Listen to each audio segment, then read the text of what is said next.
ஐப்பசியில் ஓணம் அவிட்டம் சதயம் இவை ஒப்பிலவானார்கள் உலகத்தீர் எப்புவியும் பேசு புகழ் பொய்கையார் பூதத்தார் பேயாழ்வார் எப்புவியும் பேசு புகழ் பொய்கையார் பூதத்தார் பேயாழ்வார் தேசுடனே தோன்று சிறப்பால் ஐப்பசியில் ஓணம் அவிட்டம் சதயமிவை ஒப்பிலவானார்கள் உலகத்தீர் எப்புவியும் பேசு புகழ் பொய்கையார் பூதத்தார் பேயாழ்வார் தேசுடனே தோன்று சிறப்பால்.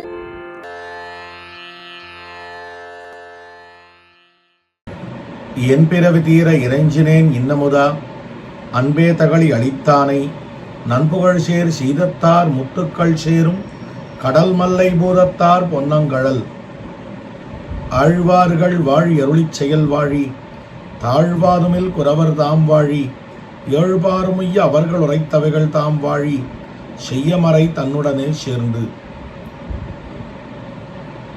திவ்ய பிரபந்ததார என்னும்படியான ஒரு அற்புதமான நிகழ்வு கடந்த ஒரு வருடமாக நம்முடைய ஸ்ரீ யதுகிரி யதிராஜ நாராயண ராமானுஜ ஜீயர் சுவாமியாலே அவருடைய அத்தியக்ஷத்திலே எம்ஓபி சேரிட்டிஸை சேர்ந்தவர்களாலும் இது நடத்தப்பட்டு வருகிறது. இந்த அற்புதமான ஒரு உற்சவமானது அதிலே இயற்பா பாசுரங்கள் தொடங்கி இருக்கின்றன. அதிலே இரண்டாம் திருவந்தாதி என்னும்படியான பூதத்தாழ்வாருடைய திவ்ய கிரந்தமானது அதில் இருக்கக்கூடிய 91வது பாசுரத்திலிருந்து கடைசி பாசுரம் பரியந்தமாக இங்கே விண்ணப்பிக்க வேணும் என்ன அடியேனுக்கு நியமனம். சுகாதிகளும் முதலாழ்வார்களும் பரத்வத்திலே உண்ணி இருப்பர்கள் என்ன திருநெடுந்தாண்டக அவதாரிகையிலே காட்டி அருளுகிறார்கள் நம் பெரியவர்கள். முதலாழ்வார்கள் பரத்வத்திலே உண்ணி இருப்பர்கள் என்று காட்டுகிறார்கள். அப்படிப்பட்ட ஆழ்வார்கள் எல்லாரும் பரனாக இருக்கக்கூடிய எம்பெருமான், மேம்பட்டவனாக இருக்கக்கூடிய எம்பெருமான் என்னிடத்திலே ஆசை வைத்திருக்கிறானே என்னும் மேம்பட்டிருக்கிறவனான எம்பெருமான் கண்ணுக்கு எட்டாதவனாக அந்த திருப்பார்கடலிலோ இல்லையென்னால் பரமபதத்திலோ எழுந்திருக்கிற எம்பெருமான் இப்பொழுது கண்ணுக்கு இலக்காவு ஆபவனாக பேரொருளானாக காஞ்சிபுரத்தில் என்ன திருக்குடந்தையிலே சயனித்திருக்கிறவனாக இருப்பவன் என்ன திருப்பாடகத்திலே அமர்ந்திருப்பவனாக இப்படி அடியவர்களுக்காகவே அந்த எம்பெருமான் தன்னை சுலபனாக்கி கொண்டு எழுந்துள்ளிருக்கிறானே என்று அவனுடைய பரத்வ சௌலபியங்களை எல்லாம் இந்த 10 பாசுரங்களாலும் இவ்வாழ்வார் பேசி மகிழ்கிறார். ஓரோ பாசுரமாக இந்த பாசுரங்களுடைய அர்த்தம் என்ன என்பதை யதாமதி யதாசக்தி யதா அவகாசத்தை கொண்டு அடியேன் ஒரு சில வார்த்தைகள் விண்ணப்பிக்கலாம் என்று தொடங்குகிறேன். 91வது பாசுரத்திலே பின்னால் அருநரகம் சேராமல் பேதுருவீர் முன்னால் வணங்க முயல்மினோ பல்நூல் அளந்தானை கார்கடல் சூழ் ஞாலத்தை எல்லாம் அளந்தான் அவன் சேவடி என்று காட்டியருள்கிறார் இப்பாசுரத்தை. அதாவது பின்னால் சரீரமானது விழுந்த பிற்பாடு கொடிய நரகத்தை நீங்கள் அடையாமல் இருக்க வேண்டும் என்று எண்ணினீர்களேயானால் இருக்க வேண்டும் என்று மனம் கலங்கி இருக்கும்படியான மனுஷர்களே, பல வகைப்பட்ட சாஸ்திரங்களிலே, பல வகைப்பட்ட நூல்களிலே நிச்சயிக்கப்பட்டவனாக, பரமபுருஷன் என்று நிச்சயிக்கப்பட்டவனாக, கருமையான கடலாலே சூழப்பட்ட பூமிய அனைத்தையும் அளந்தவனாக இருக்கக்கூடிய அந்த எம்பெருமானுடைய சிவந்த திருவடிகளை இப்போதே வணங்க முயலுங்கள். அன்னைக்கு வேணாம், இன்னைக்கே வணங்குங்கள் என்று காட்டுகிறார்.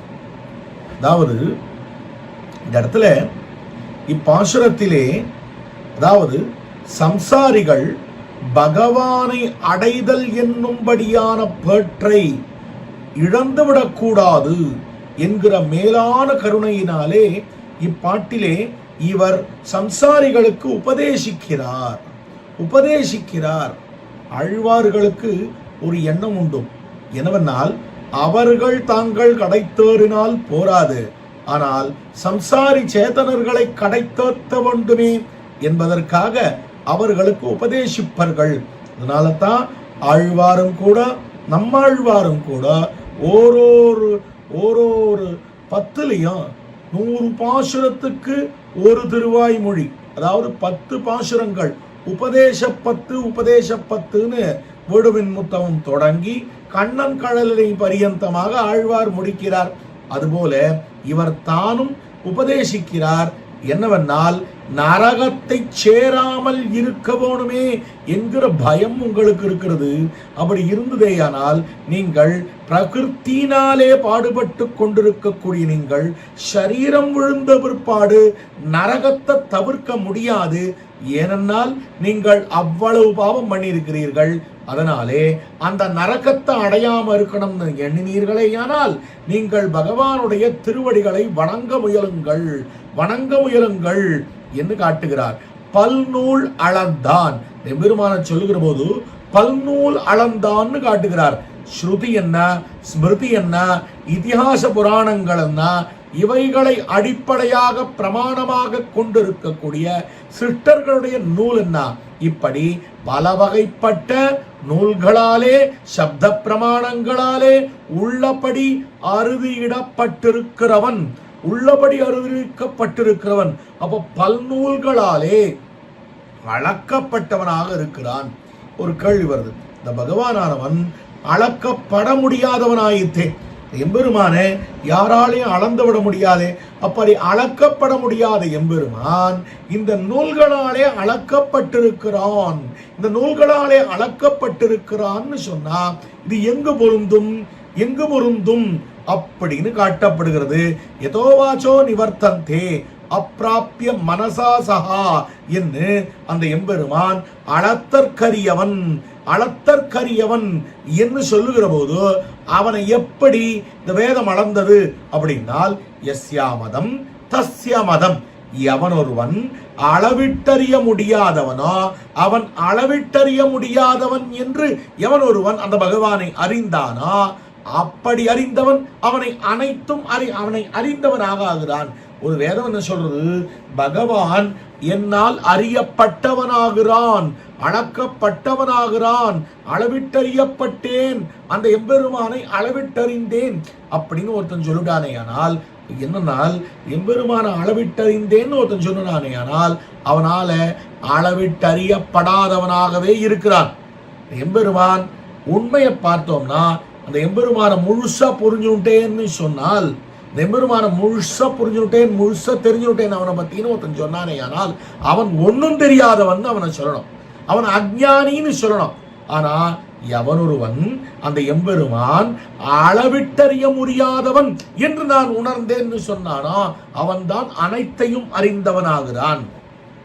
எப்படி அப்படின்னால், எண்கள் தொடங்கி முடிவாக இருக்கக்கூடிய எண்ணை நான் அறிந்து கொண்டேன்னு ஒருத்தன் சொன்னான்னா நம்ம என்ன சொல்லுவோம், உனக்கு கணக்கு தெரியாது, உனக்கு கணக்கு தெரியாது, எண்களுக்கு முடிவே கிடையாது, அது இன்ஃபினிட் ஆங்கிலத்தில் சொல்லணும்னா அப்படி இருக்கக்கூடியது அப்படின்னு சொல்லுவோம். அதே போல எம்பெருமானுடைய குணங்களை அறிந்து விட்டேன் அப்படின்னு எவன் ஒருவன் சொன்னானா அவனுடைய குணங்களை அறிய முடியாதவன். தானும் தன் தன்மை அறியான், அவனுக்கே அவனுடைய குணங்களை பத்தி அவனுக்கு தெரியாதே.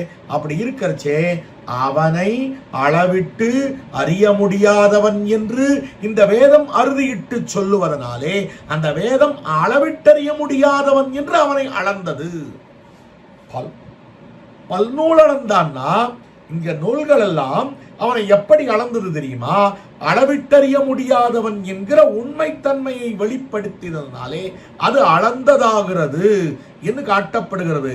வேதாகமேகம் நேதம் புருஷம், நான் இந்த புருஷனை அறிவேன். எப்படி? மகாந்தம், அவன் மிக பெரியவன் என்று அறிவேன் அப்படின்னு வேதம் சொல்றது, புருஷோக்தம் சொல்றது. அப்படின்னால் அந்த எம்பெருமான் அளவிட்டறிய முடியாதவன் என்று நான் அவனை பற்றி அறிந்தேன் தான் சொல்றது. அப்படின்னால் இதுதான் அவனை அளக்கை. பல்நூல் அளந்தானைன்னா ஒரு பொருளின் உண்மைத்தன்மையை அறிவது தான் அதனுடைய அறிவு. அதாவது ஆழ்வான் காட்டுகிறார் ஸ்ரீஸ்தவத்தில், தேவித்வன் மகிமாம் அவதீர்ணம் அறினான் ஆபி துவயாக்ஞாயதே அப்படின்னு காட்டுறார். பிராட்டியே, உம்முடைய மகிமையின் எல்லையை அந்த எம்பெருமானும் அறிய மாட்டான் அப்படின்னு சொல்றார். இருக்கிறவாள்லாம் கேட்டார், எம்பெருமான் சர்வஜன், அனைத்தும் அறிந்தவன். அப்படி இருக்கிறவனுக்கு பிராட்டியினுடைய அந்த மகிமை தெரியாது, என்ன பிராட்டியினுடைய மகிமையின் அளவு தெரியாதுன்னு இவர் சொல்றாரு. அப்ப அவனுடைய அஜ்ஞானம்னு ஒன்று இருக்கொல்லையோ, அவனுடைய ஞானத்துக்கு இலக்காகாததுன்னு ஒன்று இருக்கொல்லையோ. இது பிராட்டியின் மகிமையின் மேன்மையின் அளவு, மகிமையின் அளவு அப்படின்னு அது அவனுக்கு தெரியாதுன்னு இருக்கொல்லையோ அப்படின்னு கேட்டால், அப்பதான் சொன்னார்கள், ஏதொன்று அறிய முடியாதது என்று அறிந்தானோ அவன் தான் அறிவாளி. ஏதொன்று அறிய முடியாததை அறிய முடியாது என்று அறிபவன் தான் அறிவாளி, ஞானின்னு சொல்லணுமே வழிய. அறிய முடியாத ஒன்றை அறிந்தேன் எவனாவது சொன்னானே ஆனால் அவன் பிராந்தன் என்று தான் சொல்லணும். அவன் என்னது, அதாவது மேல நட்சத்திர கூட்டங்கள் இருக்கு, நட்சத்திர கூட்டம் எல்லாம் இன்னது இவ்வளவு நம்பர்ல இருக்குன்னு ஒருத்தன் சொல்லிவிட்டானே ஆனால் உடனே எல்லாரும் என்ன சொல்லுவா, வைத்தியக்கார மாதிரி பேசுறான், அதை எண்ணி முடிக்க முடியாது, அது நட்சத்திர கூட்டத்தை எண்ண ஆரம்பிச்சு எண்ணே இருக்க வேண்டித்தான்.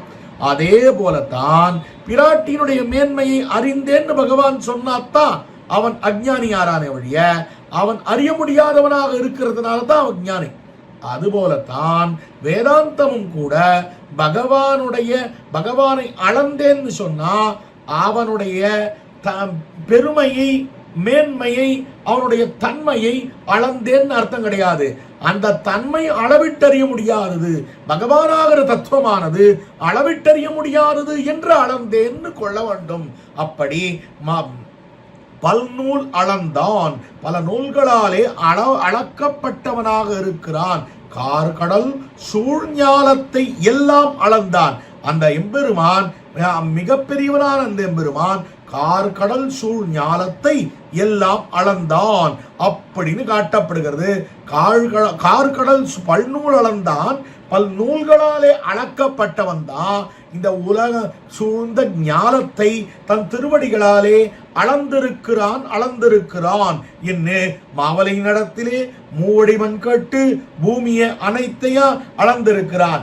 எப்படி அளந்தான் அப்படின்னால் தாளால் உலகம் அளந்தான் அந்த எம்பெருமான். கருத்த, அதாவது கார் கடல் சூழ் ஞாலம், கருத்த கடலாலே சூழப்பட்டிருக்கிற இந்த பூமியை அந்த எம்பெருமான் அளந்திருக்கிறான் என்று இங்கு அவன் உலகளந்தனயம் அவனுடைய சௌலபியம் காட்டுகிறது.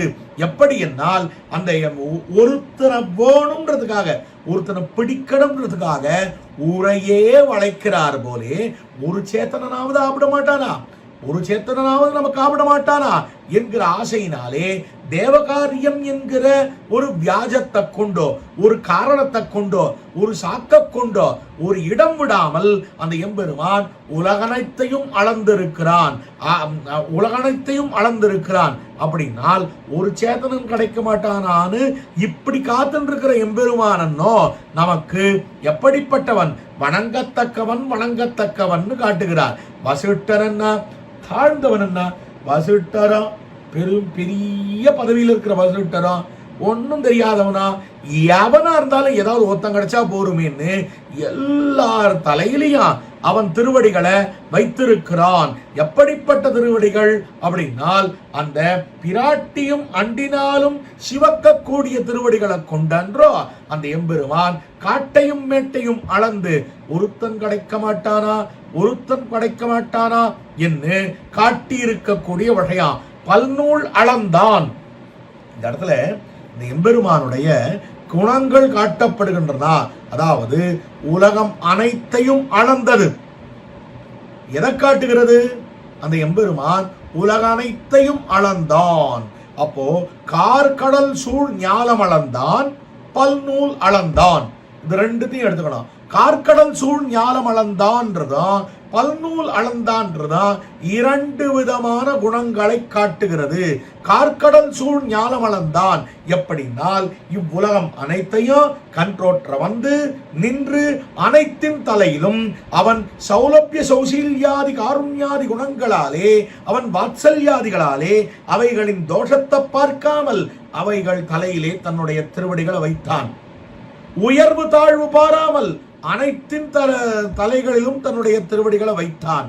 அப்போ தோஷத்தை பாராமல் வைத்ததுனாலே வாத்சல்யம், உயர்வு தாழ்வு பாராமல் எல்லார் தலையிலையும் வைத்ததுனாலே சௌசீல்யம். அவன் சுவாமியானவன் தன்னுடைய சொத்தின் தலையிலே வைத்திருக்கிறான். அப்ப சுவாமித்வம். அப்போ வாத்சல்ய, சுவாமித்வ, சௌசீல்ய கண்ணுக்கு தோற்ற வந்து அனைத்தின் தலையிலும் திருவடிகளை வைத்தான். சௌலபியம். ஆக இவை நாளா ஆசிரயண சௌகரிய ஆபாதகங்களான குணங்களை காட்டுகிறது அந்த எம்பெருமான் உலகளந்தத காட்டின போது. அப்போ உலகளந்தத காட்டினார், ஞானத்தை எல்லாம் அளந்தவன் அப்படின்றதுனால ஆசிரயண சௌகரிய ஆபாதகங்களான குணங்கள். அதே போல பல்நூல் அளந்தான்னு காட்டினதுனால அந்த எம்பெருமான் எப்படிப்பட்டவன், அந்த எம்பெருமானை அவனுடைய பரத்வத்தை காட்டுகிறது. வேதம் எவனை பரம்பொருள் என்று காட்டுகிறதோ அவனே பரத்வன், பரத்வம் தூயானை, தூய மறையானை அப்படின்னு காட்டினார். அப்போ பல நூல்கள் அவனை பரமபுருஷன் என்று காட்டினதுனாலே அது ஞான சக்தி என்னும்படியான அந்த ஆஸ்ரித காரிய ஆபாதகங்களான குணங்கள் பல்நூல் அளந்தான் என்று காட்டினது. ஏன்னா அந்த பரத்வம் தான் அவனுடைய ஞான சக்தி பறைசாற்றுகிறது. ஆக இது இந்த இடத்துல ரெண்டு அளப்பு. ஒன்னு உலகளந்தமை, ஒன்னு உலகளந்தமை ஞானத்தை எல்லாம் அளந்தமை. அது மாம் என்று தொட்டு காட்டின அர்த்தம். அதே போல பல்நூல் அளந்தான் என்று காட்டினது அகம் என்று தொட்டு காட்டின அர்த்தம். இவை இரண்டையா இப்பாசுரத்தினாலே அவர் காட்டி இருக்கிறார். அளந்தான் அவன் சேவடி. அந்த அளந்த அந்த எம்பெருமானுடைய திருவடிகள், அதாவது மற்ற எல்லா அவயங்கள் எல்லாத்தையும் விட்டார். அவனுடைய திருவடிகளையே வணங்க முயலுங்கள், அவன் திருவடிகளையே வணங்க முயலுங்கள் என்று காட்டி இருக்கக்கூடிய நிலை. ஒரு கைக்குழந்தைக்கு தாரகமாக இருப்பது தாயாருடைய அந்த அது திருமார்பிலே, அந்த மார்பிலே பால குடிக்க வேணுமா போலே இந்த அடியவனுக்கு தாரகமாக இருப்பது எதுவென்னால் அந்த எம்பெருமானுடைய திருவடிகள். திருவடிகள் அப்போ திருவடிகள் தென்கடலாய் இருக்கா. அவன் விட்டாலும் விடுவான், விராட்டி விட்டாலா விடுவள். திருவடிகள் நம்மை விடாது என்று காட்டி இருக்கக்கூடிய வகையா அந்த சேவடியை நீங்கள் பற்றி கொள்ளுங்கள், பற்றி கொள்ளுங்கள். பண்ணா என்ன சுவாமி நடக்கும்? எனக்கு இப்படி பண்ணினா எனக்கு என்ன நடக்கும் அப்படின்னால் பின்னால் அருநரகம் சேராமல் பேதுருவீர். பின்னாமல் பிற்காலத்திலே உங்களுக்கு நரகம் கிட்டாது. உடனே பிற்காலத்துல நரகம் கிட்டாதோ இல்லையோ, பிற்காலத்துல தானே அது. இப்ப என்னதுக்கு போனோம் அவசரப்பட்டு? எப்போ உடம்பு முடியாம தளர்ந்து போறதோ அப்ப பண்ணிக்கலாம் இல்லையா? சரீரம் போற தருவாயில பண்ணிக்கலாம் இல்லையா? அப்படின்னால் இல்ல, முன்னால் வணங்க முயல்வினோ. அன்னைக்கு எப்படி இருக்குமோ என்ன ஸ்திதியோ தெரியாது, இன்னிக்கே அவன் திருவடிகளிலே விழுந்து நரகம் பெறாமல் உங்களை காத்து கொள்ளுங்கள் என்று காட்டி இருக்கக்கூடிய பாசுரம் 91வது பாசுரம். அடுத்தது அடுத்த பாசுரத்தினாலே காட்டி இருக்கிற வகையான் அடியால் முன் கஞ்சனை செத்து அமரரேத்தும் படியான் கொடிமேல் புல்கொண்டான் நெடியான் தன் நாமமே ஏத்துமின்கள் ஏத்தினால் தாம் வேண்டும் காமமே காட்டும் கடிது அப்படின்னு காட்டுறார். அப்போ கீழே காட்டினது என்ன, இந்த பாசுரத்துக்கும் கீழ்பாசுரத்துக்கும் என்ன வித்தியாசம் அப்படின்னால், பகவான் அவனை அடைந்தவர்களுக்கு 2 செய்கைகளுக்கு செய்கிறான். ஒன்னோ அனிட்ட நிவர்த்தி, மத்தொன்னோ இஷ்ட பிராப்தி. கீழ்பாசுரத்துல அனிட்ட நிவர்த்தி, நரகத்தை போக்கி தருவான் என்று காட்டினார். இப்பாசுரத்திலே தாம் வேண்டும் காமமே காட்டும் கடிது என்று நாம் விரும்பும்படியானவற்றை இஷ்ட பிராப்தி பண்ணக்கூடியவன்.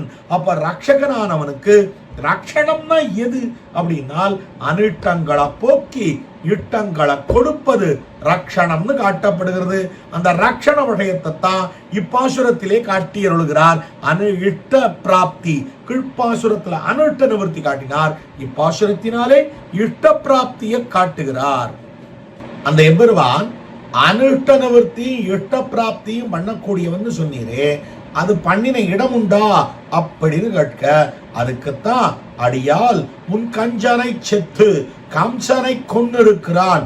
தேவர்களுடைய குடியை கெடுத்தவனான அந்த கம்சன், அந்த கம்சனை அந்த எம்பெருமான் என்ன பண்ணினான் அப்படின்னால், அந்த எம்பெருமான் தன் திருவடிகளாலே அவனை மிதித்து அழித்திருக்கிறான் என்று காட்டி இருக்கக்கூடிய விஷயம். அப்போ அந்த எம்பெருமான் எல்லாருடைய திருவடிகளுக்கும் அணியாக இருக்கக்கூடிய, எல்லாரும் என்ன ஆசைப்படுறா, அடிச்சியோம் தலைமிசனி அணியாய் என்று அவர்கள் தலையிலே ஆசைப்பட்டிருக்கக்கூடிய அந்த திருவடிகள், திருமகள் நினைத்தாலாம், அவள் கரத்தை தொட்டாலாம், அந்த திருவடிகளை தொட்டாலாம், சிவந்திருக்கக்கூடிய திருவடிகளை கொண்டு முன் கஞ்சனை செத்தா.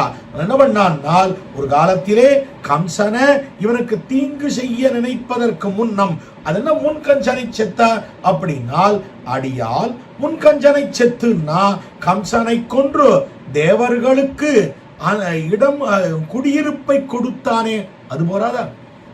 தேவர்களுக்கு இடையூறாக இருந்த கம்சனை கொன்னும் அவர்களுக்கு ஒரு குடியிருப்பை கொடுத்தது. நீங்க கேட்டீங்களோ இல்லையோ, அனிட்ட நிவர்த்தி இட்ட பிராப்தியும் பண்ணதுக்கு எங்கேயாவது அடையாளம் உண்டான்னா, கம்சனை கொண்டானே தன் திருவடிகளாலே. அந்த எப்படிப்பட்ட திருவடிகளாலே கொண்டான்னா, பிராட்டியும் கூட தொட்டால் சிவக்கும் திருவடிகளை கொண்டோ முன் கஞ்சனை செத்தான். எப்படி கஞ்சனை செத்தான்? கம்சன் இவனுக்கு தீங்கு விளைவிக்க வேணும் என்று நினைத்தான்.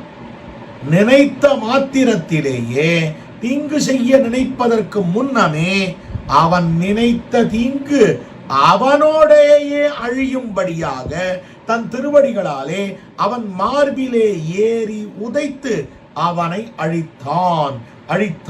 அப்போ ஒரு அர்த்தம், கம்சன் தீங்கு முழுமையாக வளர்வதற்கு முன்பே அவனை அழித்து விட்டான், அந்த தீங்கோடு சேர்த்து. என்ன தீங்கு நினைப்பதற்கு முன்னமேயே அவனை அழித்து விட்டான் ஒரு அர்த்தம். முன் அப்படின்னால் முற்காலத்திலே அப்படின்னு சொல்லி அந்த முற்காலத்திலே அவனை அழித்தான். கம்சன் தனக்கு தீங்கு செய்ய நினைப்பதற்கு முன்தான் அவனுக்கு தீங்கு செய்ய கோலி. அதாவது கண்ணனுக்கு கம்சன் தீங்கு செய்யணும்னு நினைக்கிறதுக்கு முன்னாலேயே அந்த கம்சனுக்கு தீங்கு செய்ய வேண்டும் என்று நினைத்து அழித்திருக்கிறான். அமரர் ஏத்தும்படியான், அதாவது இப்படி தங்கள் விரோதியான கம்சனை அவன் அழித்திருக்கிறானே. அதனாலே தங்கள் குடியை பெற்றிருக்கிறார்கள். யார் அப்படின்னால் அந்த தேவர்கள்.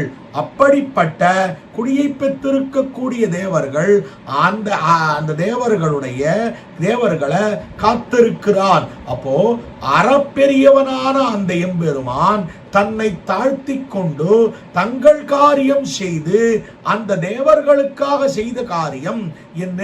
அந்த எம்பெருமானை நீர்மை எம்பெருமானுடைய நீர்மை இங்கு தோற்றுகிறது. அவன் உயர்வு தாழ்வு பாராமல் இறங்கி வந்திருக்கிறானே, அந்த நீர்மை இங்கு தோற்றுகிறது என்ன? அந்த புகழை பாடுங்கோள், அந்த புகழை பாடும்படியான பெருமை உடையவன் என்ன காட்டி இருக்கக்கூடிய நிலை. அமரர் எப்படி எத்துகிறார்கள் அப்படின்னு சொன்னால், பகவானே பகவானே என்ன நீதான் காக்கணும்னு சொல்லி அவ பிரார்த்திக்கிறார். பெருமான் அழித்தான் இந்த கம்சனை. உடனே அவர்கள் அவனை துதிபாடுகிறார்கள். ஏனென்றால் அவர்களுடைய காரியம் செய்திருக்கிறான் இல்லையா, அதனால துதிபாடுகிறார்கள். அமரர் எத்தும்படியான எம்பெருமான் அப்பை கொடிமேல் புல்கொண்டான், கொடிமேல் புல்கொண்டான். இப்படி அனிட்ட நிவர்த்தியும் இஷ்ட பிராப்தியா செய்து அனைவரையும் தானே ரட்சிக்க கூடியவன் என்று எல்லாருக்கும் தெரியணும். இது எப்படி தெரியும் அப்படின்னால், வேதாத்மா விஹகேஸ்வரஹா என்று வேதத்துக்கு ஆத்மாவாக இருக்கக்கூடிய கருத்மானான கருடக்கொடி ஒன்றுடையீர் என்று கருடன தன்னுடைய கொடியிலே கொண்டிருக்கக்கூடியவன். அப்போ சுபர்ணோசி கருத்மானு என்று வேதத்திலேயே காட்டப்பட்டிருக்கிறது வேதஸ்வரூபி. அப்போ வேதத்துல என்ன காட்டுகிறது? பகவத் ரக்ஷணத்துவம் காட்டுகிறது. பகவான் ரக்ஷகன் என்பதை சூச்சிப்பிக்கும் வகையிலே வேதஸ்வரூபியான கருடனை தன்னுடைய கொடியிலே கொண்டிருக்கக்கூடியவன். செவ்வாய் உவனத்து உயிர்கொடியோனே பரிபாடல்ல காட்டுறது. சேவல் அங்கொடியோய் செவ்வாய் உவனத்து உயிர்கொடியோனே புள்ளின் நிவந்து ஓங்கு உயர்கொடி சேவலோய், சேவல் ஓங்கு உயர்கொடியே. பரிபாடல்லாம் தமிழரும் கூட என்ன உணர்ந்திருக்கிறார்கள் அப்படின்னு சொன்னால், கருடக்கொடியை உடைய பரமபுருஷன் ஸ்ரீமன் நாராயணன் என்பதை காட்டுகிறார்கள் தமிழரும் கூட. அப்ப நெடியான் நீண்ட நினைவை உடையவன். ஒரு நாள் ஒரு திருநாமத்தை என்னைக்கோ ஒருத்தன் சொன்னாலும் கூட அவன் என்றும் அந்த நினைவை உடையவன். நெடியான்னா பெரியவன் பொருள், நெடிய நினைவை உடையவன் இங்க பொருள் கொள்ளலாம். ஏனென்றால் அவனுடைய திருநாமத்தை ஒரு தரம் சொன்னதுக்காக பல நாட்கள் நினைவு வைத்துக் கொண்டு அவர்களை ரட்சிக்க கூடியவன். எப்படி ரட்சிக்க கூடியவன் அப்படின்னால், நினைத்து அவர்களுக்கு மோட்சம் தரும்படியாக கொண்டு இருக்கக்கூடியவன். சத்திரபந்துவும் பராங்கதி கண்டு கொண்டான். அவனுக்கு சத்திரபந்துவுக்கு மேலான கதி கிடைத்தது. இந்த திருநாமத்தினால பல பேர் பல பேறு பெற்றிருக்கிறார்களே என்று காட்டப்படுகிறது. அதாவது நரகமே சுவர்க்கமாகும் நாமங்கள். அந்த எம்பெருமானுடைய திருநாமத்தை சொல்ல நரகமும் கூட சுவர்க்கமாகும். அதுக்கும் கதையெல்லாம் இருக்கு. அப்ப அந்த எம்பெருமானுடைய திருநாமம் எல்லாரையும் காத்து கொடுக்கும் என்று காட்டப்பட்டிருக்கிறது. அப்படி அந்த எம்பெருமானுடைய நெடியான் தன்னாமம் ஏத்துமின்கள். அந்த இத்தகைய திருநாமங்களையே சொல்லுங்கள், திருநாமங்களையே சொல்லுங்கள் என்று காட்டியிருக்கக்கூடியவனையா அந்த திருநாமங்களை சொல்லக்கூடிய நிலை. அப்போ இந்த திருநாமத்தை சொன்னா எல்லாம் கிடைக்கும். அத்திருநாமமே எல்லாவற்றையும் காட்டி தரும். அந்த திருநாமமே இந்த உலகியல் வாழ்க்கையா அந்த திருநாமம் கொடுக்கும். அதே போல அவ்விடத்திலே வாழ்க்கையா அந்த திருநாமம் கொடுக்கும் என்று காட்டப்பட்டிருக்கிறது. எல்லாத்துக்கும் திருநாமம் வேணும், எல்லாருக்கும் திருநாமம் வேணும். ஐஸ்வர்யாதிகளுக்கு அந்த ஐஸ்வர்யத்தை பிராபிக்கும்படியான யாகத்தை தொடங்குவதற்கு தடைகள் போவதற்காக இந்த திருநாமம் வேணும். அடுத்தது பக்தியோக நிட்டனுக்கு பக்தி ஆரம்ப விரோதமான பாபங்கள் தொலைய வேண்டும் என்னால் திருநாமத்தை சொல்லித்தான் போக்கிக் கொள்ள வேணும். பிரபத்தி நிட்டனுக்கு காலக்ஷேபத்துக்கு உடலாக திருநாமம் வேண்டும். அப்போ எல்லாருக்கும் திருநாமம் வேண்டும் என்ன அந்த திருநாமத்தை கொண்டு நீங்கள் எதை வேணாலும் பெற்றுக்கலாம். இப்ப இங்க ஒரு கேள்வி வருது, இவர் என்னத்துக்காக இந்த நாம சங்கீர்த்தனம் என்னும்படியான பிரபன்னனாக இருக்கக்கூடிய இந்த ஆழ்வார் இந்த திருநாம சங்கீர்த்தனம் முதலான உபாயாந்தரங்களை உபதேசிக்கலாமோ? அப்படின்னால் மகாவிஸ்வாசம் இல்லாத மதிகளான இந்த அதிகாரிகளுக்கு திருநாம சங்கீர்த்தனமே தஞ்சம் அப்படின்னு உபதேசிக்கிறார் அப்படின்னு சொல்லலாம். அடுத்தது, பல புருஷார்த்தங்களை விரும்புவாரும் அவற்றுக்கு பல சாதனங்களை அனுஷ்டிக்க விரும்புவாருமாக உலகத்திலே இவர் பார்த்திருக்கிறார். அவர்களை படிப்படியாக திருத்த வேணும்ன்றதுனால சாஸ்திரம் பல புருஷார்த்தங்களை சொல்றது, அதற்கான சாதனங்களை சொல்றது. அதுபோல சாஸ்திரத்தை பார்க்கிறார். சாஸ்திரம் என்ன பண்றது? சட்டுன்னு எடுத்து இந்த பகவானே உபாயம்னு சொல்லிவிடுறதா? இல்லையே. இந்த பகவத் விஷயத்தை எடுத்து காட்டி விடுறதா? இல்லையே. முதல்ல எதிரி அழிய வேண்டுமா? நீ சேன அபிசார யாகங்களை பண்ணு. அதுல இருந்து திருந்துறவனை பார்த்து பா அது ரொம்ப தாழ்ந்தது, அதனால நீ என்ன பண்ணணும்? சொர்க்கம் பெற வேண்டுமா? அப்படின்னால் ஜோதிஷ்டோமத்தை பண்ணு. அதுக்கு மேலே பா இந்த சொர்க்காதி விஷயங்கள்லாம் விட்டுட்டு தாழ்ந்தது, அதை விட வசந்தவன் பகவான். அப்ப பகவானை அடையணுமா? பக்தி பண்ணு. இப்படித்தான ஒவ்வொருத்தரையும் திருத்துறது. அதுபோல நாஸ்திகனை திருத்தனா, அதே போல வேற வழியில போகாம திருத்தனம்னால் உனக்கு அந்த உலகியல் வழைய வேணுமா? எம்பெருமானை அடைந்து விடு, அந்த எம்பெருமானை அடைந்து விடு என்று அந்த திருநாமத்தை சொல்லு என்று சொல்லுகிறார். அதைத்தான் திரௌபதிக்கும் கூட, திரௌபதிக்கு ஆபத்திலே புடவை சுரந்தது திருநாமமீரேன்னு காட்டப்பட்டதுனால இந்த இடத்துல எதுக்கு வேணும்னாலும் பகவான் இடத்துல ஆசிரிக்கலாம். இந்த உலகியல் விஷயத்துக்கும் பகவான் இடத்துல ஆசிரியுங்கோள் என்று காட்டி இருக்கக்கூடிய விஷயம். அவன் உலகியல் விஷயத்தையும் கொடுப்பான், போகத்தையும் கொடுப்பான், அபவர்க்கத்தையும் கொடுப்பான். போகத்தையும் கொடுக்கக்கூடியவன், அபவர்க்கத்தையும் கொடுக்கக்கூடியவன் என்று காட்டி இருக்கிற விஷயம். அடுத்த பாசுரம் 93வது பாசுரத்துல காட்டி இருக்கிற விஷயம், கடிது கொடுநரகம் பிற்காலும் செய்கை கொடிதென்னு அன்னு கூட அது கூடா முன்னம் படிசங்கம் கொண்டானை குந்தல் வாய்க்குண்டானை கொங்கை நஞ்சு உண்டானை எத்துமினோ உத்து என்று 93வது பாசுரத்துல காட்டி இருக்கக்கூடிய விஷயம் என்ன அப்படின்னால், எங்களுக்கு எந்த காமமும் வேண்டியதில்லை. அடுத்தது, இந்த உலகியல் வாழ்க்கையே மோட்சத்தை விட இனிமையா இருக்கு. அதனால நாங்கள் அவனை ஏத்த வேண்டிய அவசியம் என்ன கேட்கிறா. அப்போது அந்த எம்பெருமானை அடைவதற்கு எங்களுக்கு அவசியம் இல்லையே அப்படின்னு சொன்ன உடனே, நீங்கள் பாவிகளாக இருந்து விடாதீர்கள். வேற எதுவும் வேண்டாம்னாலும் நீங்கள் உங்கள் நரகத்தை தவிர்க்கவாவது அந்த எம்பெருமானை துதியுங்கோ. நீங்கள் நரகத்தை தவிர்த்துக் கொள்ளவாவது அந்த எம்பெருமானை துதியுங்கோன்னு உபதேசிக்கிறார். இதுக்கு கீழ் 2 பாசுரத்துல ஆஸ்திகர்களாயும் பிரயோஜனாந்தரபரர்களாயும் இருப்பவர்களை பார்த்து உங்கள் அனிஷ்ட நிவர்த்திக்கும் இஷ்ட பிராப்திக்கும் அவனையே நீங்கள் தொழ வேண்டும் அப்படின்னு சொன்னார். ஆனா அவர்களிலும் தாழ்ந்தவர்கள் யார் என்னால், கண்டதே காட்சி கொண்டதே கோலம் என்று இருக்கக்கூடிய லோகாயத்தர்களான நாஸ்திகர்களை பார்த்து நரகத்தை தவிர்த்து கொள்ளவாவது அந்த எம்பெருமானை துதியுங்கோள், அந்த எம்பெருமானை துதியுங்கோள் என்று காட்டுகிறார். கடிது கொடு நரகம். நரகம் எவ்வளவு கொடுமையானது தெரியுமா? ரொம்ப கொடுமையானது. அதற்கு மேலே பிற்காலும் செய்கை கொடிது. நரகமே ரொம்ப கொடியது. அதுக்கு மேலே அந்த நரகத்துல எப்படிப்பட்ட கொடுமை எல்லாம் நடக்கும் தெரியுமா?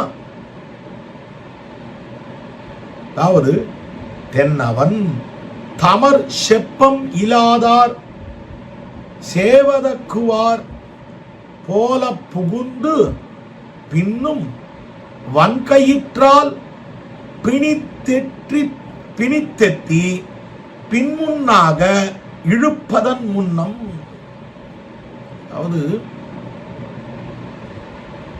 நமந்தமர் செய்யும் வேதனைக்கு ஒடுங்கி நடுங்கினேன். வம்புலாம் கூந்தல் மனைவியை துறந்து பிறர் பொருள் தாரம் என் இவத்தை நம்பினார் இறந்தால் நமந்தமர் பத்தி எத்தி வைத்து ஏறி எழுகின்ற செம்பினால் இயன்ன பாவையை பாவி தழுவென்ன இப்படி தழுவென மொழிவதற்கு அஞ்சி. என்ன பண்ணேன் அப்படின்னு சொன்னா என்ன பண்ணுவா? இது ஆழ்வார்கள், மற்ற ஆழ்வார்களும் கூட நரகத்தில் நடக்கும்படியான செய்கையின் கொடுமையை காட்டுகிறார்கள். என்ன காட்டுகிறார்கள் அப்படின்னால், பாவத்துக்கு தண்டனையாக ரத்த நதிகள்ல போடுறது, இல்லைன்னால் வாழ் போன்றிருக்கக்கூடிய கோரைகளை முகத்திலையும் உதட்டிலையும் பல்லுலையும் வைத்து உடைத்து அடிப்பது, எரியும் நெருப்புல விடுறது, வஸ்திரமில்லாமல் பழுக்க காய்ச்சி வைக்கப்பட்ட செப்பு பாவைய நீ தழுவ வேண்டும் சொல்றது. இப்படியான கொடுமையெல்லாம் எவ்வளவு கொடுமை தெரியுமா? நரகமே கொடிது. அதுக்கப்புறம் அதுல செய்யும்படியான, உங்களை வைத்து செய்யும்படியான செய்கை எவ்வளவு கொடியதே தெரியுமா? என்ன இவ்விஷயத்தில் உங்களுக்கு நம்பிக்கை இல்லை என்னாலும் கூட சாஸ்திரங்களை கொண்டு, அறிவாளிகளுடைய வார்த்தைகளை கொண்டு நீங்கள் பார்த்துவிட்டால் உங்களுக்கு புரிந்துவிடும். அதனால அது கூடாவும். இவ்வுலகில் நீங்கள் சந்தோஷமா இருக்கலாம், ஆனா மறுமையான நரகத்தை நீங்கள் தரிசனம் பண்ணாமல் இருக்கணும்னு நீங்கள் நினைத்தீர்களேயானால் வடிசங்கம் கொண்டானை பாஞ்சகன்யாழ்வான கையில வைத்திருக்க கூடியவன் சகோஷோ தார்த்தராஷ்டிரானாம் ஹிருதயானி வியதாரயத்து என்று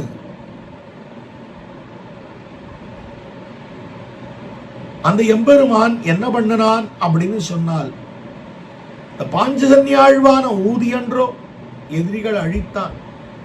அப்படி அந்த பாஞ்சசன்யாழ்வானை கையிலே கொண்டிருக்கக்கூடிய வடி சங்கம், அழகிய சங்கத்தை கையிலே கொண்டிருக்கக்கூடிய அந்த எம்பெருமானை ஆசிரியுங்கோள், கூந்தல் வாய்கிண்டானை ஆசிரியுங்கோள், குதிரை வடிவுடைய அசுரனான கேசியை வதைத்தவனை, மாவாய் பிளந்தானை மல்லரை மாட்டியா. 93வது பாசுரத்துல மாவாய் பிளந்தானை மல்லரை மாட்டியார். அதுக்கு அடுத்த பாசுரம் மாவாய் பிளந்தானை தேவாதி தேவனை. 95வது பாசுரத்தில் தேவாதி தேவனை காட்டப் போகிறார். என்ன நிஜமே ஆன்ற பாசுரத்துல போ இப்படி கேசியாகிற குதிரை முகத்தை கொண்ட அசுரன் கூந்தல் வாய் கண்டான். கூந்தல்னு சொன்னால் குதிரையின் பிடரியிலே இருக்கக்கூடிய கூந்தலை மயிரை குறிக்கிறது என்று காட்டப்படுகிறது. அதனால்தான் பரிபாடல்ல கூட தமிழரும் கூட கூந்தல் எரிசினம் கொன்றாய் என்று காட்டுகிறார்கள். மேவார் விழுதந்த கூந்தற் குதிரையை வாய்ப்பகுத்திட்டு கலித்தொகை காட்டுகிறது. கூந்தன்மா கொன்று குடமாடி கோவலனாய் முத்தொள்ளாயிரம் காட்டுகிறது. இது எல்லா தமிழரும் கூட இந்த கேசிவதத்தை பத்தி சொல்றா. கேசியாகிற குதிரையாய் வந்து அந்த அசுரனை கொண்டிருக்கிறவன் இப்பெயராலே இந்த கேசி அப்படின்னு கேசம் அப்படின்னு சொன்னா அது குதிரையை குறிக்கும். இந்த கேசி அப்படின்னு சொல்றவன் கேச குதிரை வடிவிலே இருக்கக்கூடிய அசுரன். அதனால இங்க கூந்தல் அப்படின்னு இந்த இடத்துல அந்த குதிரைய கூந்தல் வாய்க்குண்டான்னு சொல்லப்படுகிறது. குதிரை கூந்தல் குதிரையை குறிக்கிறது என்று காட்டுகிறார்கள். கொங்கை நஞ்சுண்டானை. அடுத்தது கண்ணனை முடிக்க வேண்டும் என்கிற எண்ணத்தோடு தாய் வடிவிலே பேயான பெத்த தாய் போல் வந்த பேச்சு என்கிறவள் தன்னுடைய முலையிலே நஞ்சை கொண்டு அவனை அழிக்க வேண்டும் என்று வந்தவளை உயிர் குடித்தான் அந்த எம்பெருமான். இப்படி விரோதிகளை முடித்தது போலே உங்களுடைய நரகத்தையும் போக்கக்கூடியவன். கேசி அழிச்சானா, அதே போல இந்த பூதனை அழிச்சானா, உங்க நரகவாசத்தையும் அழித்து விடுவன், நரகமும் வராமல் பார்த்து கொள்ள போகிறவன். எத்துமினோ உத்து கண்டதே காட்சி கொண்டதே கோலம் என்கிற நாஸ்திகத்துவத்தை தவிர்த்து அந்த எம்பெருமானை வணங்கி உங்களுடைய நாசத்தை போக்கிக் கொள்ளுங்கள், நாசம் வராமல் பார்த்து கொள்ளுங்கள் அப்படின்னு காட்டுற.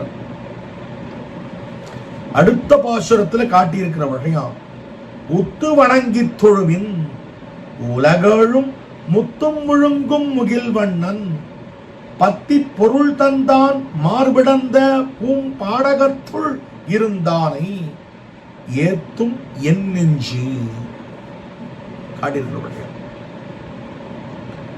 என்னவென்னால்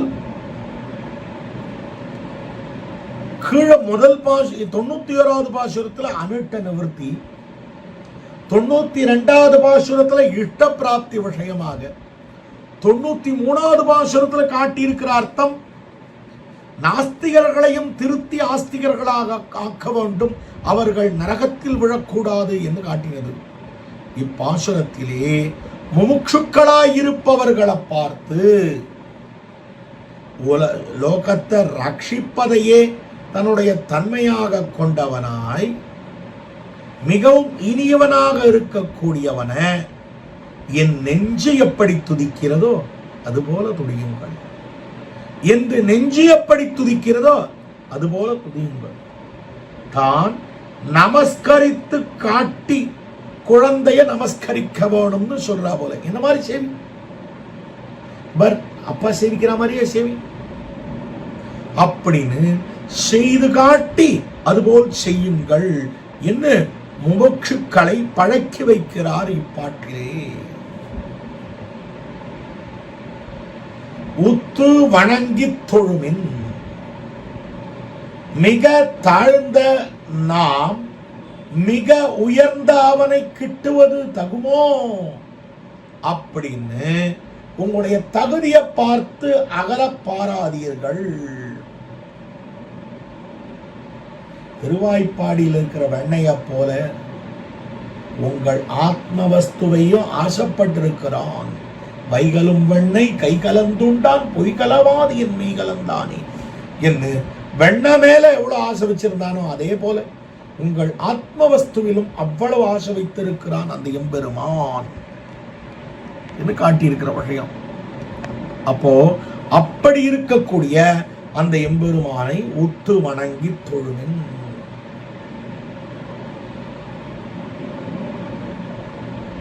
அப்போ அந்த எம்பெருமானை அகல வேண்டும் என்று நினைக்கும்படியான அந்த அபிமானத்தை கைவிட்டு அவனுடைய திருவடிகளிலே விழுந்து கைகூப்பிக் கொள்ளும்போள் தொழும்போள்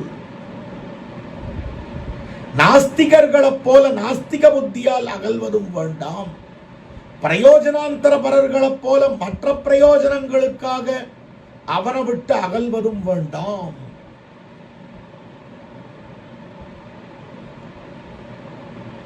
வலவேள் உலகில ஆழ்வார் தான் காட்டினாரே, அவன் வலவேள் உலகின் முதல் நான் எவ்வளவு தாழ்ந்தவன் என்ன அவன் மேன்மையும் தன்னுடைய தாழ்ச்சியும் பார்த்து அவனை விட்டு அயோக்கியதானுசந்தானத்தினாலே ஆழ்வார் அகல்வதுன்னு ஒண்ணு உண்டு.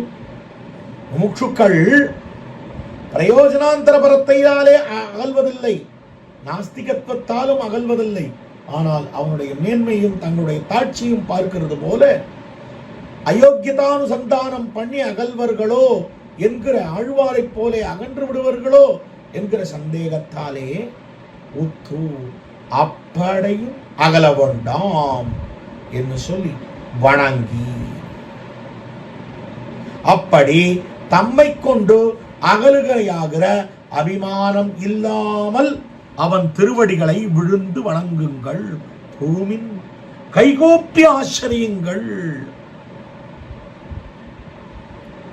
இப்படி சர்வரட்சகனாய் எல்லாரையும் ரட்சிக்கிறவனாய் விரோதிகளை அழிப்பவனாக இருக்கக்கூடிய மிகவும் இனிமையாக இருக்கக்கூடிய அந்த எம்பெருமான காட்டி ஒத்து வணங்கி தொழுமின். எப்படி சர்வரட்சகன்? உலகழும் முத்தும் விழுங்கும் பூமி முதலான எல்லா உலகங்களையும் ஒரு பொருளையும் விடாமல் முழுவதையும் பிரளய காலத்திலே அவைகள் நோவுபடாதபடி தன் வயிற்றில் வச்சு ரட்சிச்சான் இல்லையா? அதனால ரட்சகத்துவம் காட்டுகிறது. முகில் வண்ணன், ஒரு குழந்தை பால குடித்த உடனேயே தாயினுடைய நிறம் உடம்பு நிறம் பெறுகிறார் போலே அந்த எம்பெருமான் இவர்களை காத்த உடனேயே அவன் திருமேனி கருத்த திருமேனியாக இருக்கிறது. அதனால்தான் ஊழி முதல்வன் உருவம் போல் மெய் கருத்துன்னு ஆண்டாளும் காட்டினா. அப்போ முகில் வண்ணன்.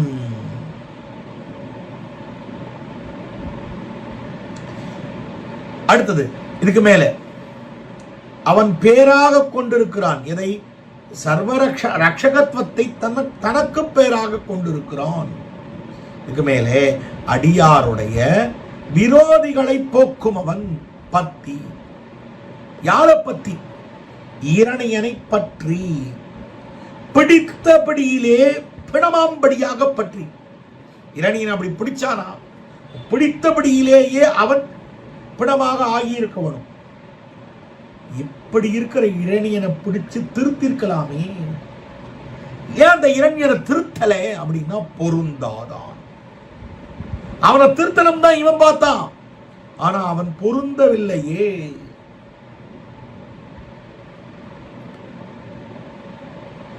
எப்படிப்பட்ட அபச்சாரங்களை பண்ணான்னா, இந்த பகவானுடைய அடியவனான பரம பாகவதோத்தமரான பிரகல்லாதாழ்வானிடத்திலே பொறுக்க உண்ணாத அபச்சாரங்களை செய்தவன்.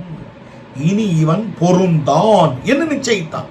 மார்பிடந்த அளந்திட்ட தூணை அவன் தட்ட உளம் தொட்டு தொட்டு தொட்டு தொட்டு தொட்டு பார்க்கிறான். இவன் நெஞ்சில சிறிதாவது ஈரம் இருக்குமோன்னு பார்த்தான். இல்லை, அவன் மார்பை இருகூறாக பிளந்தான். பொருந்தாதான் மார்பிடந்தான். பூண்பாடகத்துள் இருந்தானை. இப்படிப்பட்டவன் தான் திருப்பாரகத்திலே ஆசிரித விரோதிகளை போக்குவதற்காக பின்னானார் வணங்கும் சோதியாக திருப்பாடகத்திலே எழுந்தருள் இருக்கிறான். பிரகல்லாதனுக்கு உதவின திருமேனிய போல அனைவரும் பாடும்படியாக பார்க்கும்படியாக பாடு அகம் பெருமை தோத்த வைத்திருக்கும்படியான ஸ்ரீ காஞ்சியிலே பாண்டவ தூதனாக பெரிய திருமேனியோடே வைத்திருக்கிறான். அப்படிப்பட்ட அந்த எம்பெருமானை ஏத்தும் என் நெஞ்சு, என்னுடைய நெஞ்சானது சர்வ ரட்சகத்துவமும் ஆசிரித விரோதி நிரசன சீலத்துவமும் நிரதிசய போக்கியத்துவமும் கொண்டிருக்கக்கூடிய அந்த எம்பெருமானை என்னுடைய நெஞ்சானது புகழும். அப்படி புகழும் கோள் என்று காட்டுகிறார். இதற்கடுத்த பாசுரத்துல என் நெஞ்சமேயான் என் சென்னியான் தானவனை வண்ணஞ்சம் கீண்ட மணிவண்ணன் முன்னம் செய் ஊழியான் ஊழி பெயர்த்தான் உலகெத்தும் ஆழியான் அத்தியூரான் என்ன பேரருளாள பெருமாளுடைய அந்த திவ்ய தேசத்தை சொல்லி அத்திமாமலையிலே எழுந்துருளி இருக்கக்கூடியவனை வணங்குகிறார். கீழே 4 பாசுரங்களால பரோபதேசம் பண்ணினார். 91 94 பாசுரம் பரியந்தமாக லோகத்துக்கு உபதேசம். அப்படி பண்ணி நாட்ட திருத்தினவர் இதுக்கு மேல பிரபந்தம் முடிகிற பரியந்தம் தன்னுடைய அனுபவத்திலே எழுகிறார். அப்போ இப்பாசுரத்திலே சகல லோகங்களுக்கும் ஒரே காரணமாகவும் எல்லாராலையும் சரணடைவதற்கு தக்கவனாகவும் அத்திமாமலையிலே நின்று அருளியவன், நின்று மகிழ்ந்தான். அவன் என்ன பண்ணினான்னா, என்னுடைய எல்லா அவயவங்களிலும் வந்து புகுந்து என்னை அனுபவிக்கிறான். இதுல பாட்டக்கிரமத்தை காட்டிலா அர்த்த கிரமம் முக்கியம். அதனால பாட்டை எப்படி சொல்லணும்? முன்னம் செய் ஊழியான் ஊழி பெயர்த்தான் உலகத்தும் ஆழியான் தானவனை வண்ணஞ்சம் கீண்ட மணிவண்ணன் அத்தியூரான் என் நெஞ்சம் மேயான் என் சென்னியான் என்ன இப்படி அன்வயித்து பொருள் கொள்ள வேண்டும். என் நெஞ்சமேயான் என் சென்னியான் அல்ல, யார் என் நெஞ்சமேயான் அப்படின்னால் முன்னம் செய் ஊழியான் என் நெஞ்சமேயான் என் சென்னியான், ஊழி பெயர்த்தான் என் நெஞ்சமேயான் என் சென்னியான், உலகத்தும் ஆழியான் என் நெஞ்சமேயான் என் சென்னியான், தானவனை மண்ணஞ்சம் கீண்ட மணிவண்ணன் என் நெஞ்சமேயான் என் சென்னியான், அத்தியூரான் என் நெஞ்சமேயான் என் சென்னியான். என்ன இப்பாசுரத்தை அன்வயித்துக் கொள்ள வேண்டும். முன்னம் சேய் ஊழியான்,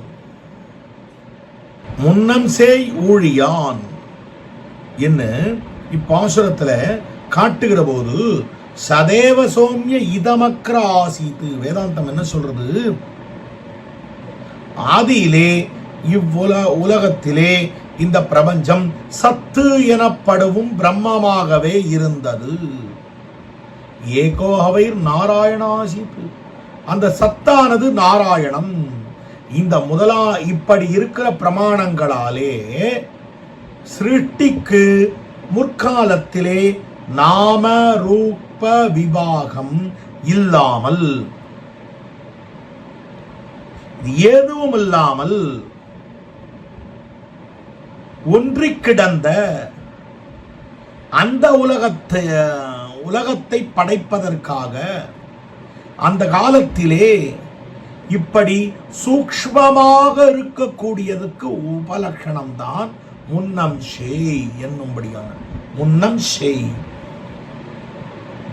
முன்னொரு காலத்திலே சூக்ஷ்மமாக இருக்கக்கூடிய இந்த சேதனாச்சேதனங்களை அனைத்துலகையும் சரீரமாக கொண்டு பகுஸ்யாம்னு அந்த எம்பெருமான் தானாகவே அபிமானித்து நின்றான்.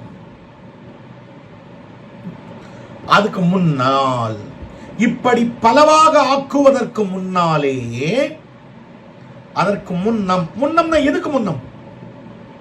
சிருஷ்டிக்கு முன்னம் என்று பொருள்.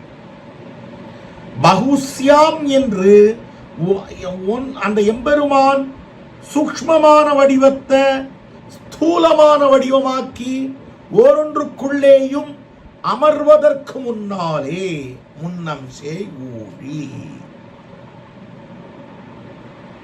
அப்ப பழமையான அக்காலத்தை சொல்லி செய் ஊழி அப்படின்னு பழமையான அக்காலத்தை சொல்லி அக்காலத்திலே சூக்ஷ்மமான சேதன அச்சேதன வஸ்துக்கள் அனைத்தையும் உபலட்சணமாக சொல்லுகிறது.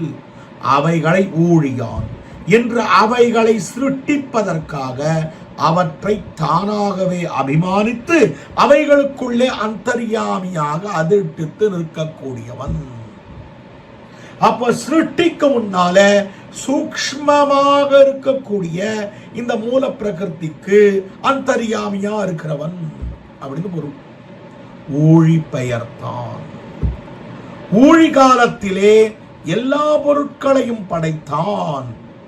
அப்படி அவன் சிருஷ்டி காலத்திலே, சிருஷ்டிக்கு முன்னர் அனைத்தையும் சூக்ஷ்மமான வடிவிலே நிர்வகித்தவன் சிருஷ்டிக்கும் காலத்திலே ஊழி பெயர்த்தான், தனித்தனியா பிரித்தெடுத்தான்.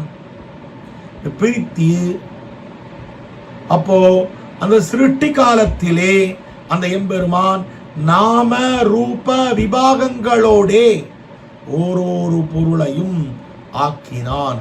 எப்படி ஆக்கினான் அப்படின்னால், சூக்ஷ்ம சரீர சூக்ஷ்மமான நிலையிலிருந்து ஸ்தூலாவஸ்தைக்கு மாற்றி காட்டினான்.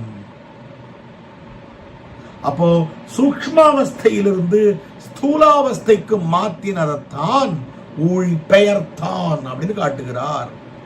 அப்போ முன்னம் செய் ஊழியான் சூக்ஷ்மமான அவஸ்தையிலே சிருஷ்டிக்கு முன்னால் இருந்த நிலை, அவன்தான் ஊழி பெயர்த்தான், சிருஷ்டி பண்ணினான் என்று பொருள். இது பெரியவாச்சான் பிள்ளையினுடைய நிர்வாகம். அப்படி அல்லாமல் ஊழியான் அப்படின்னு சொன்ன போதே சிருஷ்டிக்காக அந்த எம்பெருமான் செய்தவைகளெல்லாம் சொல்லப்பட்டது என்று அர்த்தத்திலேயே புரியுது. அப்ப ஊழி பெயர்த்தான் என்ன அர்த்தம் அப்படின்னால், முன்னம் செய் ஊழியான்றது சிருஷ்டிய குறிக்கும், ஊழி பெயர்த்தான்றது எம்பெருமான் கொடுத்த சாஸ்திரத்தை கொண்டு அதிகரித்து அவனை அடைய வேண்டியிருக்க, தன் இஷ்டப்படி வாழும்படியானவர்களை அழிக்க வேணும்னு நினைத்து இதுக்கு மேலே இவாளை விட்டு வச்சா இவர்களை நாம் இழந்து விடுவோம். அதனால இந்த ஸ்தூலமான வஸ்துவை சூக்ஷ்மமாக்கினானோ இல்லையோ சம்ஹாரம், அதைத்தான் ஊழி பெயர்த்தான்றது சம்ஹாரத்தை சொல்றது. அது அந்த எம்பெருமான் பண்ணி இருக்கக்கூடிய இந்த சம்ஹாரம் பிரளயத்தை சொல்லுகிறது. முன்னம் செய் ஊழியான்றது சிருஷ்டியும், ஊழி பெயர்த்தான்றது சம்ஹாரத்தையும் காட்டுகிறது என்று ஒரு நிர்வாகம்.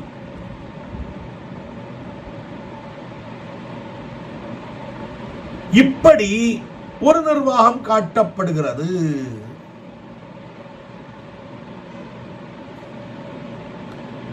ரெண்டு விதமா இதுக்கு நிர்வாகம் காட்டப்பட்டது.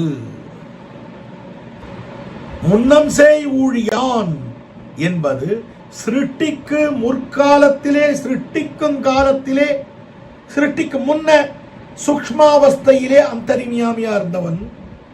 அவன் பகுஸ்யாம்னு சொல்லி பலவாக ஆகி அவன் சிருஷ்டிப்பதைத்தான் ஊழி பெயர்த்தான்னு காட்டினது அப்படின்னு பெரியவாச்சான் பிள்ளையும், முன்னம் செய் ஊழியான்றது ஊழியான்னாலே சிருஷ்டிய அர்த்தாத் சித்தமாகையாலே முன்னம் செய் ஊழியான்றது சிருஷ்டியையும், ஊழி பெயர்த்தான் அப்படின்றது சம்ஹாரத்தையும் காட்டுகிறது என்ன அப்புள்ளாருடைய நிர்வாகமாக அமைந்திருக்கிறது.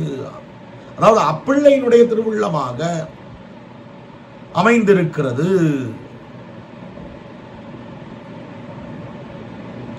இப்படி ரெண்டு விதமாக அமைந்திருக்கக்கூடிய அர்த்தங்கள். உலகேத்தும் ஆழியான், இந்த சிருஷ்டிக்கப்பட்ட உலகத்தை, லோகத்தை ரட்சிப்பதற்காக உலகத்தில் இருக்கக்கூடிய லோகத்தில் இருக்கிறவாள்லாம் துதிக்கணும்ன்றதுக்காக அந்த எம்பெருமான் இந்த லீலா விபூதியிலே ஒரு குடில் கட்டி கொண்டிருக்கிறார் போலே வந்து திருப்பார்கடலிலே எழுந்தருளி இருக்கக்கூடிய அனிருத்தாதிகள் போல எழுந்தருளி இருக்கக்கூடிய அந்த நிலை காட்டுகிறது.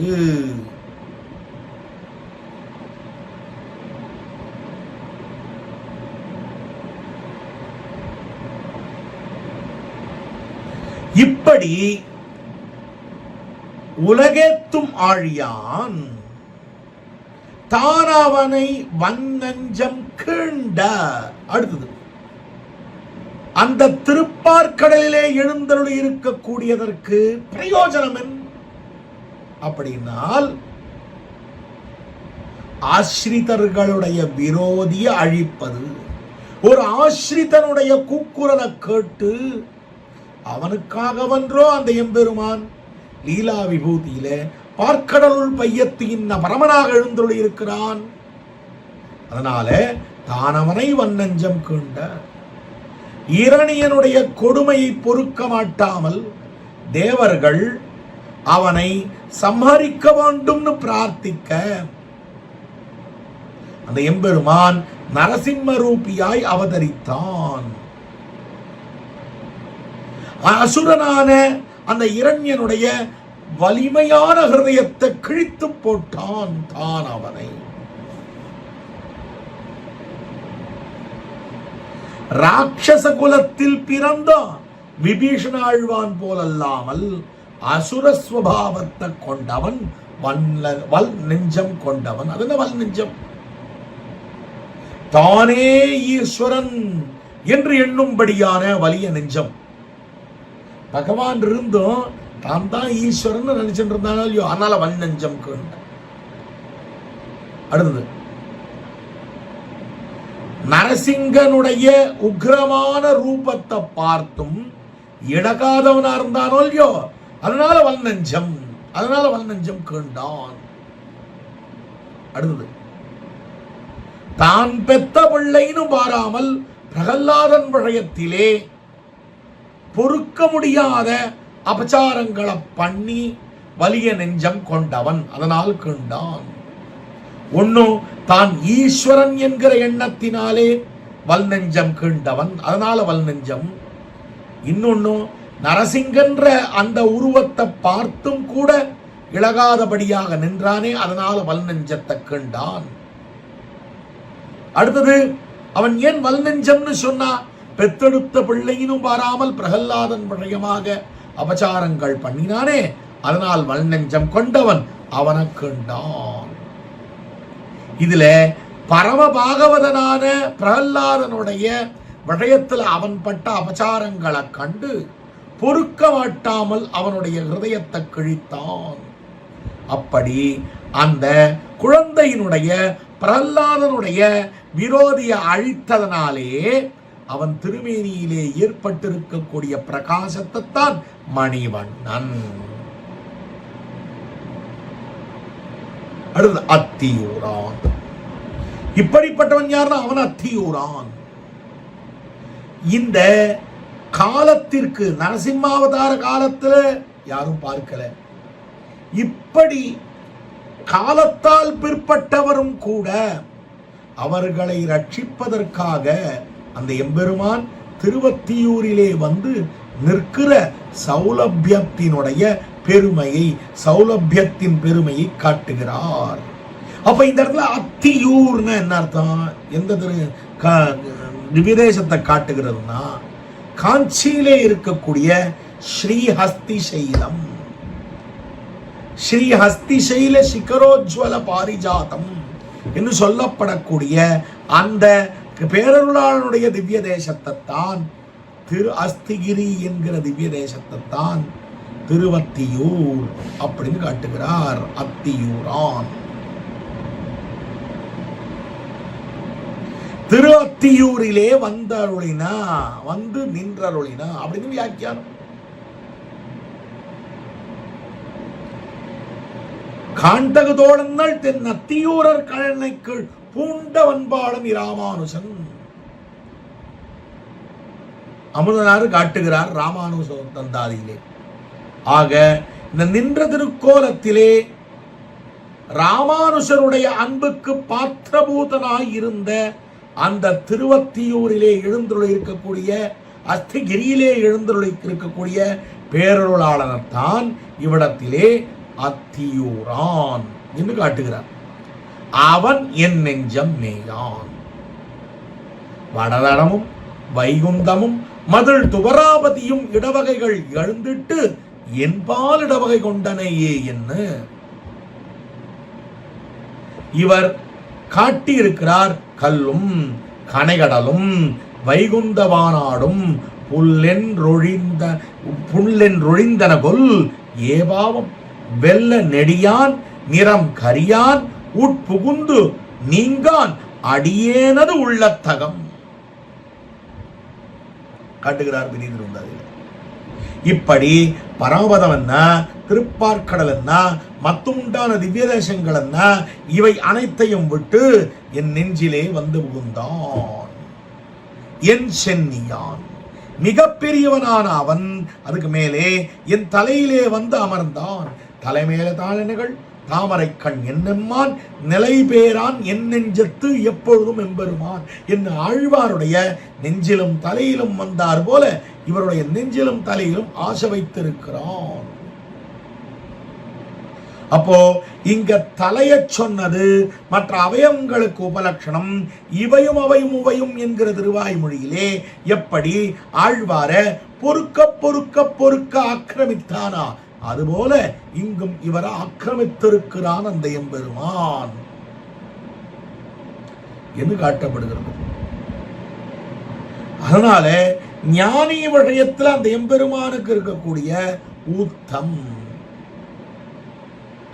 திருமாலிரும் சோழமலையே, திருப்பார்க்கடலே என் தலையே, திருமால் வைகுந்தமே தன் திருவேங்கடமே எனதுடலே என ஆழ்வாருக்கு எப்படி உகந்த நிலங்களில் பண்ணும்படியான ஆசையெல்லாம் ஆழ்வார் மீது வைத்தானா, அதுபோல இவர் மீது வைத்திருக்கக்கூடிய நிலையத்தான் இங்கு காட்டியருள்கிறார். அடுத்தது அத்தியூரான் புள்ளையூர்வான் அணிமணியின் துத்திசேர் நாகத்தின் மேல் துயில்வான் முத்தி மறையாவான் மாகடல் நஞ்சுண்டான் தனக்கும் இறையாவான் எங்கள் பிரான். இப்படி என்னை விரும்பினவன் உபய விபூதி நாயகனாய் இருக்கக்கூடிய பெருமையை கொண்டவன் அப்படின்னு காட்டுறார். கீழ்ப்பாசுரத்தில் இந்த ஆழ்வார், இந்த எம்பெருமான் ஆழ்வார் மீது வைத்திருக்கக்கூடிய அந்த விருப்பத்தை காட்டினார். அவன் அவனுடைய உபய விபூதி யோகத்தை அனுபவிக்கிறார். இங்கு அத்தியூரான் புள்ளையூர்வான்.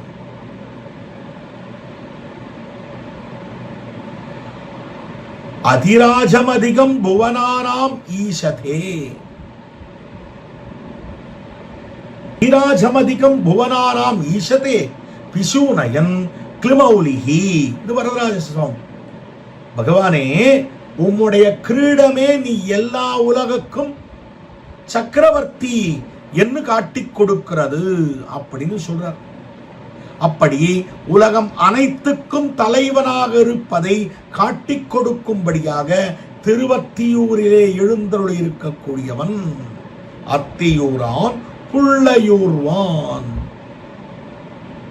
எம்பெருமான் அப்படி அந்த எம்பெருமான் எழுந்தருளுகிறான். எதிலே எழுந்தருளுகிறான் அப்படின்னு சொன்னால் கருடாரூடனாக எழுந்தருளுகிறான். காஞ்சிபுரத்தை போல, காஞ்சிபுரத்தில் பெயர் பெற்ற உற்சவம் எதுன்னா கருட சேவை என்னும்படியான கருடாரூடனாக அவன் எழுந்தருளும்படியான கருடனை வாகனமாக கொண்டு அவன் வைகம் கண்ட வைகாசி உற்சவத்திலே எழுந்தருளும்படியான உற்சவம் இருக்கிறதே, அதுதான் லோக பிரசித்தமான உற்சவம்.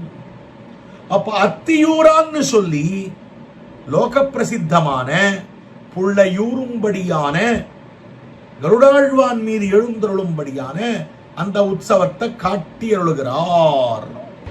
ஆக இந்த இடத்துல அந்த எம்பெருமானுடைய தேவப்பெருமானுடைய கருடோத்சவத்தினுடைய பெருமை காட்டினார். அத்தியூரான் அஸ்திகிரியிலே இருக்கக்கூடியவன் புள்ளையூர்வான். ஓடும் புள்ளேரி என்ன அந்த எம்பெருமான் பெரிய திருவடி நாயனார் மீது எழுந்தருளுவன் என்று காட்டப்படுகிறது. தேவப்பெருமானுடைய பெருமை என்ன அப்படின்னு சொன்னால் எம்பெருமானுடைய கருடோத்சவத்துக்கு இருக்கிற பெருமை வேற எதுக்கும் கிடையாது. சோழசிம்மபுரத்திலே தொடையாச்சார் சுவாமின்னு சுவாமி எழுந்தருள் இருந்தார். வருஷா வருஷம் அந்த எம்பெருமானுடைய வைகாசி மாசம் நடக்கக்கூடிய இந்த கருடோத்சவத்திலே வந்து பங்கேற்று அந்த எம்பெருமான சேவிப்பர். ஒரு வருஷம் அவரால் வர முடியல. ஆனால் தட்டாங்குளக்கரையிலே எழுந்தருளி இருந்து எம்பெருமானை சேவிக்க முடியவில்லையே என்கிற ஏக்கத்தில் எழுந்தருளி இருந்த போது 5 மணித்துளிகள் அந்த பெருமான் காஞ்சிபுரத்திலே தன்னை மறைத்துக் கொண்டு அதே சமயம் எப்பொழுது வெளியே எழுந்துகிறானோ கோபுர வாசலிலே எழுந்துள்ள இருக்கிற அந்த வேஷத்தை எம்பெருமான் இவருக்காக காட்டி கொடுத்தான். ஒரு நிமிஷம் அப்படி மறைஞ்சுட்டு சோழசிம்மபுரம் போய் அவருக்கு சேவை சாதித்து விட்டு வந்தனாம். அப்பொழுது அவர் அந்த தேவாதிராஜ பஞ்சகம் என்னும்படியான தேவப்பெருமாள் விஷயமாக 5 ஸ்லோகங்கள் காட்டுகிறார். இந்த தேவப்பெருமாள் அந்த நிலை இருக்கிறதே அது பரத்வ சூச்சகமான நிலை. இனியறிந்தேன் ஈசர்க்கும் நான்முகர்க்கும் தெய்வம் என்று இருக்கக்கூடிய நிலை. அப்படி அந்த எம்பெருமானுடைய நிலையை பார்த்து அவர் 5 அற்புதமான ஸ்லோகங்களை காட்டுகிறார். அதிலே ஒரு அழகான ஸ்லோகம் தேவப்பெருமானுடைய இந்த கருடாருடனாக எழுந்துள்ள போது அந்த திருவடிகளை துயர் அருள் சுடர் அடிகளை ஏத்திக் கொண்டு வருகிறார், ஏந்திக் கொண்டு வருகிறார் கருடாழ்வார் பார்க்கிறார். அப்ப தோத்தித்தான். லோகத்தில் இருக்கிற சில பேர் சொன்னா யார் பரமபுருஷன் யார் பரமபுருஷன் எல்லாருக்கும் சண்டை வந்தது. சில பேர் சொன்னா பரமசிவனார் தான் பரமபுருஷன் சில பேர் சொன்னார். இன்னும் சில பேர் இல்ல இல்ல பிரம்மா தான் பரமபுருஷன் அப்படின்னு சொன்னார். இன்னும் சில பேர் ஸ்ரீமன் நாராயணனே பரமபுருஷன் என்று சொன்னார்கள். அப்பொழுது இதுக்கு எங்க பதில் இருக்கு அப்படின்னு கேட்கறச்சே, வேதத்துக்கு ஆத்மாவாக இருக்கக்கூடியவன் வேத ஸ்வரூபியான கருத்மான் இதை ஆராய்ந்து சொல்லத்தக்கவன் நான் ஒருவனே, உங்க யாருக்கும் தெரியாது.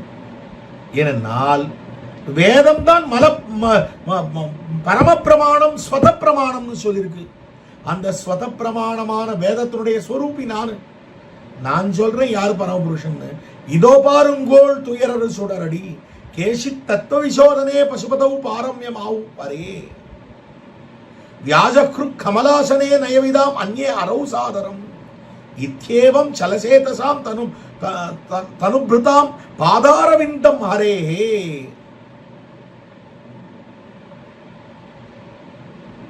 அடுத்தது தத் சந்தர்ஷய யதீவ சம்பிரதி நிருணாம் தாக்ஷஸ்ருதீனாம் நிதி. ஸ்ருதியின் நிதியாக இருக்கக்கூடிய ஸ்ருதி ஸ்வரூபமாக இருக்கக்கூடிய கருடாழ்வான் வந்தானா இதோ பாருங்கோள் துயரரு சுடரடி இவன் தான் பரமபுருஷன் என்று காட்டி கொடுத்தான். அப்படி பரமபுருஷன் என்று காட்டி கொடுக்கக்கூடிய நிலை அத்தியூரான் புள்ளையூர்வான் அணிமணியின் துத்தி சேர் நாகத்தின் மேல் துயில்வான். 1000 பணாமண்டங்களை கொண்ட மணிகளை கொண்ட அந்த நாகத்தின் மேலே துயின்றிருக்கக்கூடியவன் நாகத்தின் மேல் துயில்வான். முத்தி மறையாவான். அடுத்தது காகஸ்பத்தியம் ஆகவனீயம் தட்சிணாக்னி என்னும் 3 விதமான அக்னிகளை சொல்லும்படியான வேதத்தாலே அவ்வக்னியை கொண்டு ஆராதிக்கப்படும் அவன். முத்தி மறையாவான். மாகடல் நஞ்சுண்டான் தனக்கும் இறையாவான். பெரிய கடலிலே அதை அமுதம் கடைந்த போது அதிலே இருக்கக்கூடிய விஷத்தை புஜித்த ருத்ரனுக்கு தலைவன் இறையாவான். சம்சாரிகளுக்குள்ளே முதன்மையானவனான அந்த ருத்ரனுக்கு இறையாவான் எங்கள் பிரான். முழுக்கவும் தேவப்பெருமாள் விஷயமாவே சொல்லலாம். இது எப்படி சொல்ல வேண்டும் அப்படின்னு சொன்னால், அதாவது இது முதல்ல உபயபூதி யோகத்தை சொல்லுகிறது. அது எப்படி சொல்றது அப்படின்னால், அத்தியூரான் புள்ளையூர்வான் நாகத்தின் மேல் துயில்வான். அப்போ பெரிய திருவடி நாயனாரையும் இந்த ஆதிசேஷனின் சொல்லுகையாலே அது நித்திய சூரிகளுக்கு தலைவனாக இருக்கக்கூடியவன் என்கையாலே நித்திய விபூதியுக்தன் என்பதை காட்டுகிறது. மாகடல் நஞ்சுண்டான் என்று சம்சாரிகளில் தலைவனான ருத்ரனை சொல்லுகையாலே லீலா விபூதியை தனக்கு சொத்தாக உடையவன், லீலா விபூதிக்கு தலைவன் என்று காட்டுகிறது. இதற்கிடையே மறையாவான் என்று சொன்னதனாலே உபய விபூதிகளை உடையவனாக வேதமே இவனை காட்டுகிறதுனாலே அந்த எம்பெருமான் வேத பிரதிபாத்தியன் என்று காட்டினது. அடுத்தது, இப்படி உபய விபூதிகளையும் உடையவனாகவும் வேதங்களிலே அறியப்படுபவனாகவும் கொண்டிருக்கிற பெருமை அவன் எங்கள் பிரான் அத்தியூரான். இப்படியாக இருக்கக்கூடிய அந்த எம்பெருமான் எங்களுக்கு தலைவனாக இருக்கக்கூடிய அத்தியூரான். அப்போ அத்தியூரான் புள்ளையூர்வான், அத்தியூரான் அணிமணியின் துத்திசேர் நாகத்தின் மேல் துயில்வான், அத்தியூரான் முத்தி மறையாவான், அத்தியூரான் மாகடல் நஞ்சுண்டான் தனக்கும் இறையாவான் என்று கொள்ள வேண்டும். இங்கே முதல்ல பரத்வ சூச்சகமான விஷயங்கள் அனைத்து இந்த இடத்துல காட்டப்படுகிறது. எப்படி எவன் ஒருவன் கருடாழ்வான் மீது எழுந்தருளுகிறானா, வேத ஸ்வரூபியான கருடனை தனக்கு வாகனமாக கொண்டவன் பரமபுருஷன். அது ஒரு அர்த்தம். ஆதிசேஷன் படுக்கையிலே அணைவது அரவணை மேல் என்ன பரத்வ லட்சணம் சொல்லுகிற போது அந்த எம்பெருமான் ஆதிசேஷனிலே சயனித்துக் கொண்டிருக்கக்கூடியவன் காட்டினார் ஆழ்வார். அணிமணியின் துத்திசேர் நாகத்தின் மேல் துயில்வான். அப்படிப்பட்டவன் திருட பிரமாண சித்தன், தூயானை தூய மறையானை முத்தி மறையாவான். மாகடல் நஞ்சுண்டான் தனக்கும் இறையாவான் எங்கள் பிரான். இவன்தான் பிரம்மருத்ராதிகளுக்கும் தலைவன். அதனால்தான் தேவராஜன். அனைத்து தாங்கள் ஈஸ்வரோகம் சொல்ல எல்லாருக்கும் அவன் தான் தலைவன். இனி அறிந்தேன் ஈஸ்வர்க்கும் நான்முகர்க்கும் தெய்வம், இனி அறிந்தேன் எம்பெருமான் உன்னை, இனி அறிந்தேன் காரணம் நீ கப்பவை நீ கத்தவை நீ நற்கிரிசை நாரணன் நீ நன்கறிந்தேன் நான் என்று இந்த பாசுரம் அவனுக்கு மட்டும்தான் பொருள். இந்த பாசுரத்தினுடைய சன்னிவேசம் எங்க இருக்கும் அப்படின்னு சொன்னால், எம்பெருமான் தான் பரமபதநாதன் திருக்கோலத்திலே 4வது உற்சவத்திலே தேவப்பெருமாள் எழுந்தருளுவர். எங்கே அப்படின்னால், சின்ன தான் இருக்கும் இடத்திலிருந்து 5 கிலோமீட்டர் தூரம் தள்ளி பெரிய காஞ்சிபுரத்திலே ராஜ வீதிகளிலே எழுந்துள்ளுவர். அங்கு மற்ற தேவதாந்தரங்கள் ஆதிக்கம் நிறைந்த இடம் அது. அவ்விடத்திலே தேவப்பெருமாள் பரமபதநாதனாக எழுந்துள்ள இருக்கிற போது அந்த எம்பெருமானை செஞ்சொற் கவிகளாலே அழகிய தமிழ் பாசுரங்களாலே பாடவல்லவர்களான அத்தியாபக சுவாமிகள் அவர்கள் பாடுவார்கள், நான்முகனை நாராயணன் படைத்தான், நான்முகனும் தான்முகமாய் சங்கரனை தான் படைத்தான். அப்பொழுது தெரியும் தேவப்பெருமானுடைய பரம புருஷ சூச்சகத்வ லட்சணம். பரத்வம் தோத்து எழுந்திருப்பான். இனி அறிந்தேன் ஈஸ்வர்க்கும் நான்முகர்க்கும் தெய்வம். நான்முகத்திருந்தாதி முடிக்கிறச்சு. அதே போல அத்தியூரான் புள்ளையூர்வான்னு சொன்னாரோ இல்லையோ, அதுக்கு இன்னொரு சன்னிவேசம் இருக்கு. எங்கே சேவிக்கணும்னு சொன்னால், கருட சேவை முடிந்து திருமுகால் ஆகிறது. திருமுகால் கோட்டியில பல நேரங்கள்ல ஆழ்வார் சாத்தமரம் ஆயிடுத்து அன்னைக்கு ஏற்பட்டதேயானால், வைகாசி விசாகமா இருந்ததேயானால் ஆழ்வார் சாத்தமரை அன்னைக்கு தான் கருட சேவை வரும் பல நேரங்கள்ல.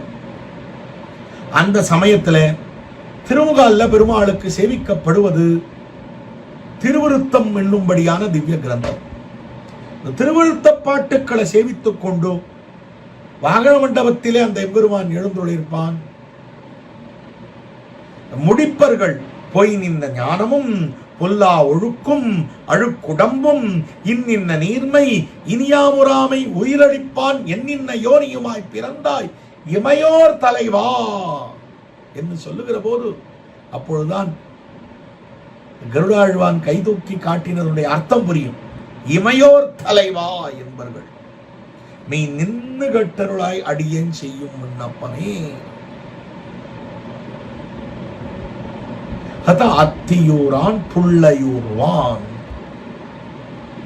இப்படி இதெல்லாமே பரத்துவ சூச்சகமான விஷயம். முத்தி மறையாவான். தேவப்பெருமாளுக்கு என்ன திருநாமம்னா அருளி செயல் பித்தன்னு பேரு. முத்தி மறையாவான்னா அருளி செயல் பல திவ்ய தேசங்கள்ல அந்த எம்பெருமான் செவிசாய் சாதித்து செவிகட்டு அனுபவிக்கிறான். ஆனா தேவப்பெருமானுடைய அருளி செயல் அனுபவம் அது தனி அனுபவம். இது அவனா கொடுத்தது, அவனே பெற்றது. இந்த அருளி செயல் அவனுடைய கைங்கரியம், அவனுடைய சொத்து. அந்த சொத்தை அவனே பாதுகாத்துப்பான்.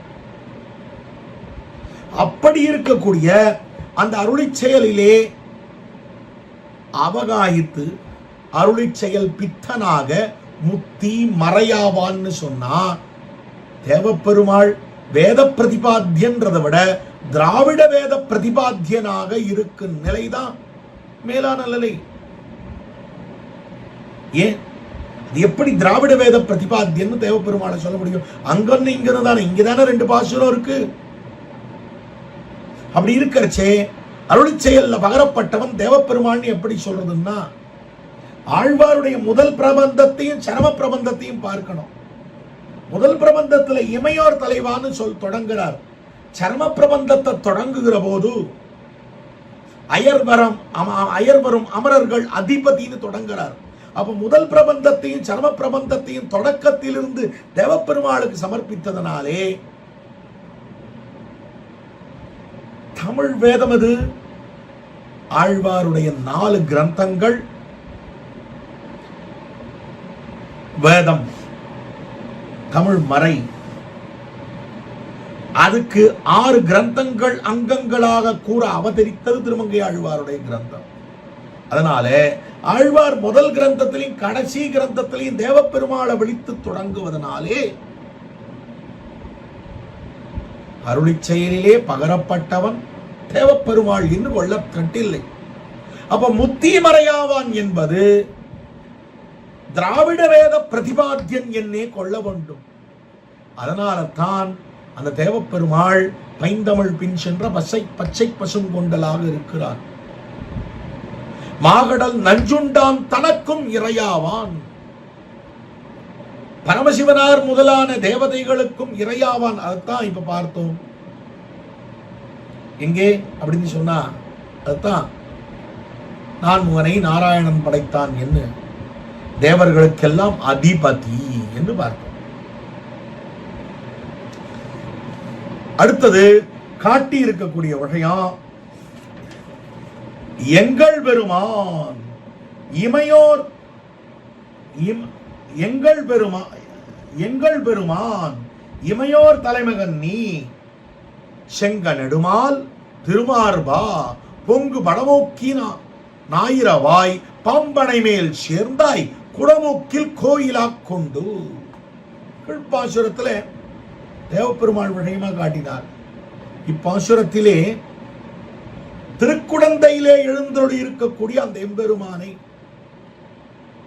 காட்டி அருளுகிறார்.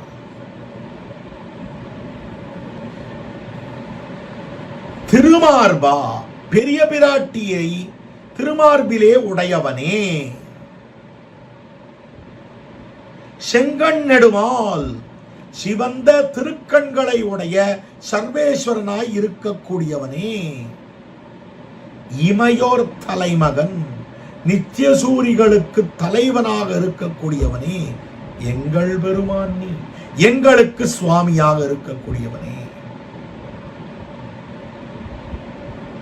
குடமுக்கில், அதாவது திருக்குடந்தை என்கிற திவ்ய தேசத்திலே கோயிலா கொண்டு கோவிலாக திருவுள்ளம் பற்றி பொங்கு படம் மூக்கின் ஓங்கிய படங்களை கொண்டிருக்கக்கூடிய மூக்கை உடையவனான 1000 வாயை கொண்டிருக்கக்கூடிய பாம்பு ஆதிசேஷனாகிற படுக்கையிலே பள்ளி கொண்டிருப்பவனே. கீழ நித்திய விபூதி யுக்தன்னு காட்டினார். அடுத்தது இந்த இடத்துல எங்கள் பெருமான் கீழ்ப்பாசுரத்துல தனக்கு அந்த எம்பெருமான் அருள் பண்ணினபடிய காட்டினார். என்ன காட்டினார்? எங்கள் பிரான் அப்படின்னு காட்டினார். அதுக்கு முன்பாசுரத்திலையும் இப்படி காட்டினார். இங்க எங்கள் பெருமான் அப்படின்னு காட்டினது காரணம் என்ன அப்படின்னு சொன்னால், எங்கள் பிரானாவதற்காக திருவத்தியூரிலே வந்து நின்றான்.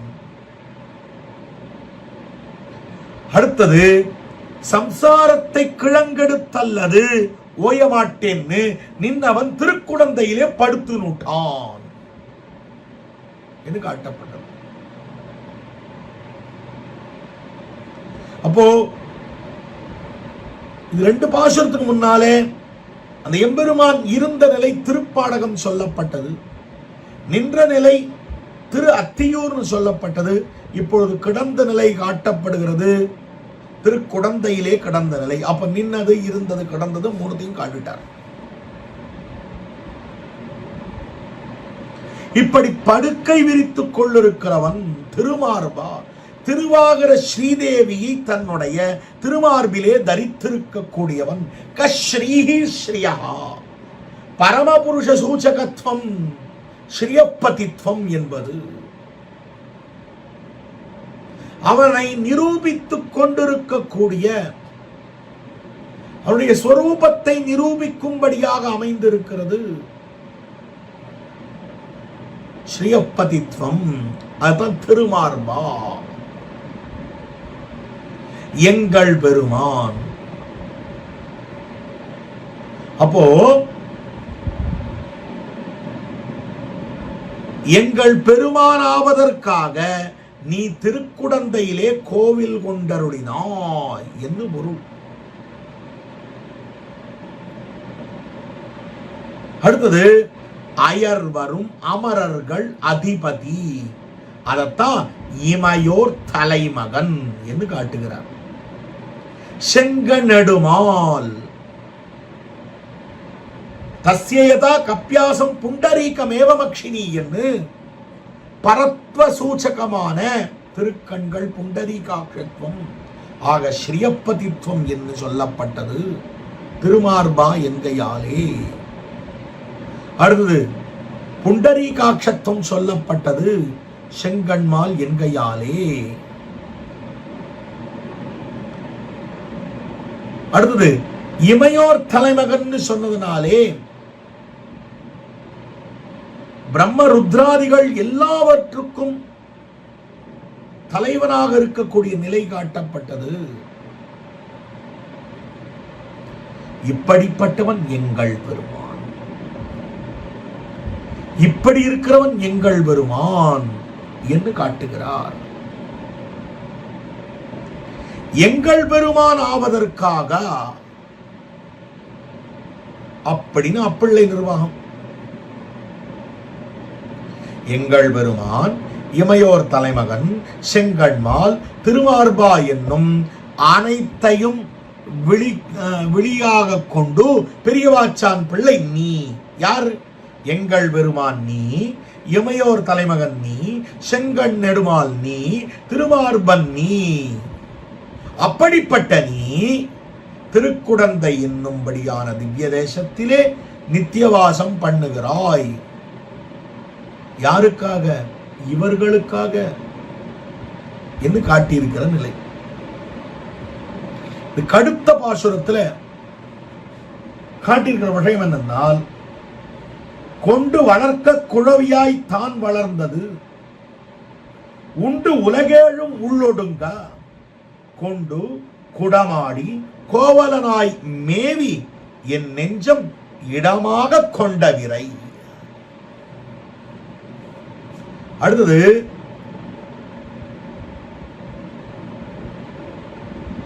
அர்ச்சாரூபியாய் இருந்து கொண்டு என்னை எழுதி கொண்டதோடு அல்லாமல் சிறு குழந்தையின் உருவிலே உலகம் அனைத்தையும் விழுங்கி அகடித கடனா சாமர்த்தியத்தாலும் குடக்கூத்தாடினபடியாலும் என்னை ஆட்கொண்டிருக்கிற எம்பெருமான் என்று காட்டுகிறார்.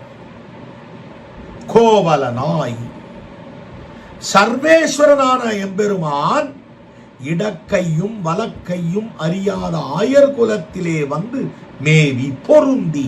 எப்படி பொருந்தினான்? அதிமானுஷ ஸ்தேட்டிதங்களை கண்ட அந்த கோபிமார்கள் கோபர்கள் எல்லாம் பெருமான் தூக்கி பிடிச்சிட்டு இருக்கா மலைய. இதை பார்த்தார்கள் ஆயர்கள். அவர்களுக்கு ஒரு சந்தேகம் வந்தது. நாகம் தேவோன கந்தர்வோன யக்ஷோன ராட்சசா. கேக்குறா, நீ யாரு? தேவனா, கந்தர்வனா, யக்ஷனா, ராட்சசனா அப்படின்னு உடனே பெருமாள் சொல்றான்.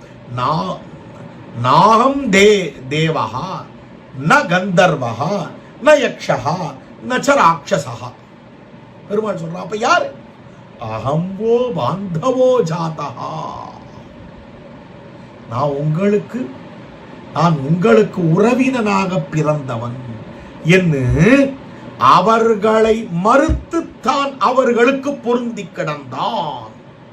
மேவி கோவலனாய் மேவி குடங்கொண்டாடி சீர்மல்குமாய்ப்பாடியிலே பிறந்து அவன் குடக்கூத்தாடினான். குடங்களை கையிலும் தைலையிலும் ஏந்து ஆடும்படியான அந்த கோபிகைகள் கோபர்கள் எல்லோரும் பண்ணும்படியான ஆட்டத்தை இவன் குடமாடினான். குடமாடி என் நெஞ்சம் மீதி. வீதியிலே குடத்தை கொண்டு நடனமாடிக்கொண்டு வந்திருக்கிறான் கண்ணன்.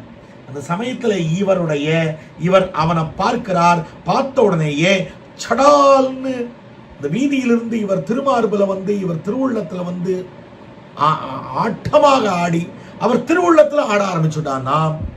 என் நெஞ்சம் மேவி இடமாக கொண்ட இறை. இப்படி குடமாடி என் நெஞ்சத்திலே பொதிந்து பொருந்தி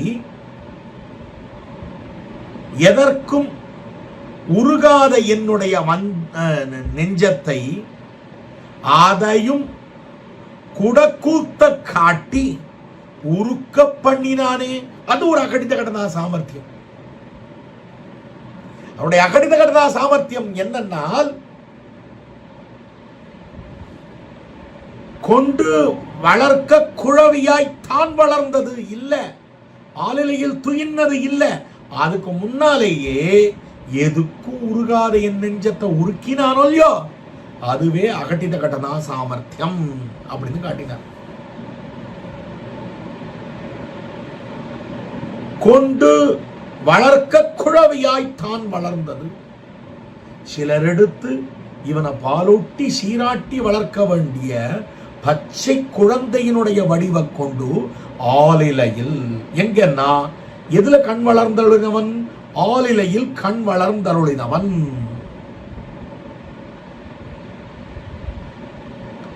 உள்ளோடு, அதாவது உள்ளொடுங்க உண்டது உலகேழும். பச்சை குழந்தையாயிருந்து தன் சிறு வயிற்றினுள்ளே ஒரு மூலையிலே ஒடுகும்படி அனைத்துலகையும் உண்டானே. இது எப்படிப்பட்ட ஒரு சாமர்த்தியம்! பாலன் தனதொருவாய் ஏழுலகுண்டு ஆலிலையின் மேலன்னு நீ வளர்ந்த மெய் என்பர் ஆலன்னு வேல நீர் உள்ளதோ விண்ணதோ மண்ணதோ சோலை சூழ் குன்னெடுத்தாய் சொல்லுன்னு காட்டுறார். சந்தேகம் வந்தது பொய்யாழ்வாருக்கு. அதாவது ஒரு சிறு குழந்தையா இருந்து உலகம் அனைத்தையும் வயிற்றில் ரட்சிச்சது உண்மைன்னு சொல்லுவா எல்லாரும். அப்போ ஆல மரத்தினுடைய இலைங்க நீ படுத்துட்டு இருந்த எல்லாம் உன் வயிற்றில் இருக்கிறச்சு, அந்த இலை மட்டும் எங்கேருந்து வந்தது நீயே சொல்லேன்னு கேட்கிறார். ஆழ்வீர் பதில வச்சுட்டே கேள்வி கேட்கிறீரேன்னு சொன்னான் பெருமான். என்ன பதில்? நீரே சொன்னீரே சோலை சூழ் குன்னெடுத்தாய் சொல்லுன்னு, அதான் பதில். அது எப்படி பதிலாகும் அப்படின்னால் ஒண்ணுமில்ல, ஒரு 7 வயசு பிள்ளை சுண்டு வரல அவ்வளவு பெரிய மலையை தூக்கி நின்னுதுன்னு சொன்னா நம்ப முடியறதா? எதனால தெரியுமா? அகடித கடனா சாமர்த்தியம். அதே அகடித கடனா சாமர்த்தியம் தான் இங்கேயும், கவலைப்படாதையும் அப்படின்னு விட்டார் பெருமாள். எல்லாத்தையும் விழுங்க தெரிஞ்ச எனக்கு ஒரு ஆள்லையை சுருட்டிக்க தெரியாதா? அப்படி இந்த எம்பெருமான் எழுந்தருள் இருந்த அந்த எம்பெருமான் காட்டி இருக்கக்கூடிய விஷயம் அவனுடைய வடபத்திரசாயியான நிலையை இங்கு அனுபவிக்கிறார். அப்படிப்பட்டவன் என் நெஞ்சகம் என் நெஞ்சம் இடமாக கொண்ட இறை. இந்த எம்பெருமான் என் நெஞ்சத்தை இடமாக கொண்டான், என் நெஞ்சத்தை இடமாக கொண்டிருக்கிறான் என்று காட்டியிருக்கக்கூடிய நிலை. மேல அடுத்த பாசுரம், இறையம்பெருமான் அருள் என்று இமையோர் முறை நின்று மெய் மலர்கள் தூவ அரைகழல சேவடியான் செங்கனடியான் குரலுருவாய் மாவலியை மண் கொண்டான் மால்.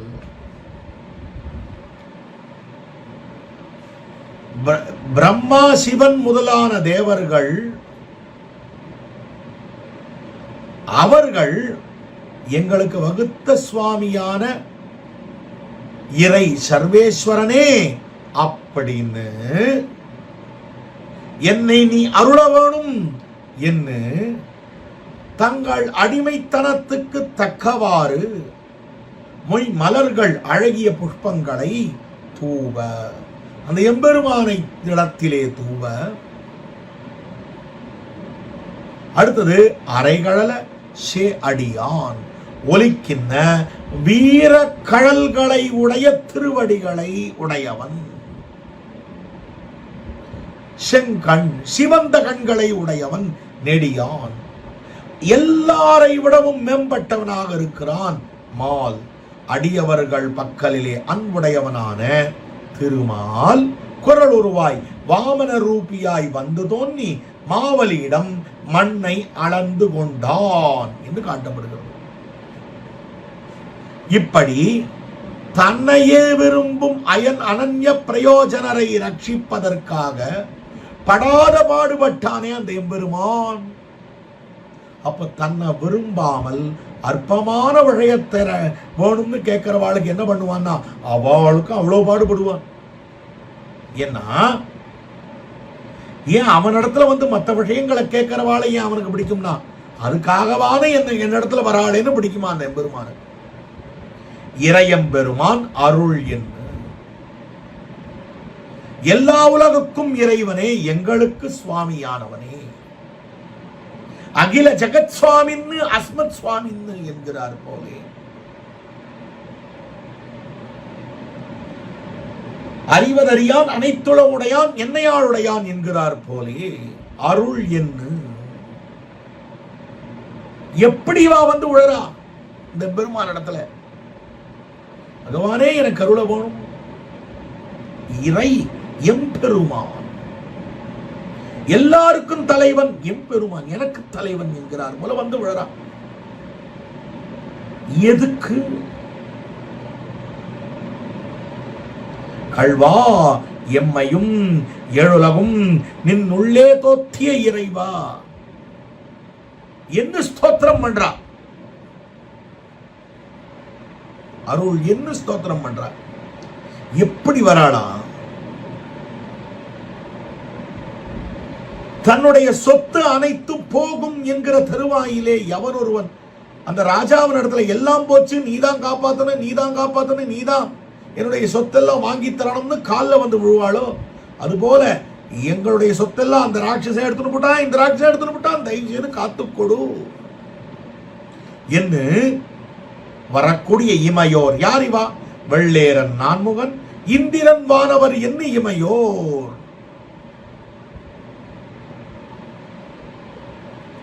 இந்த இமையோர் நான் ஈஸ்வரன் ஈஸ்வரன் என்கிற எண்ணம் கொண்டிருக்கிறவர்கள் இன்று அவருடைய ஈஸ்வரத்துவமே கேள்விக்குறியா இருக்கிற போது பகவான் இடத்துல வரா முறை நின்று. அடுத்தது முறை நின்று அவன் தலைவன், நாங்கள் தாசபூதர்கள் என்கிற எண்ணத்திலே கைகூப்பி மொய் மலர் தூவா.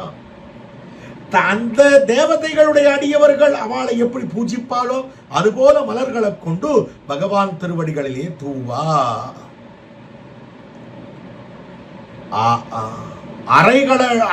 அரைகள சேவடியான் ஒலிக்கின்ற வீரக்கடல் முதலான திருவாபரணங்களை உடைய சிவந்த திருவடிகள் செங்கனடியான்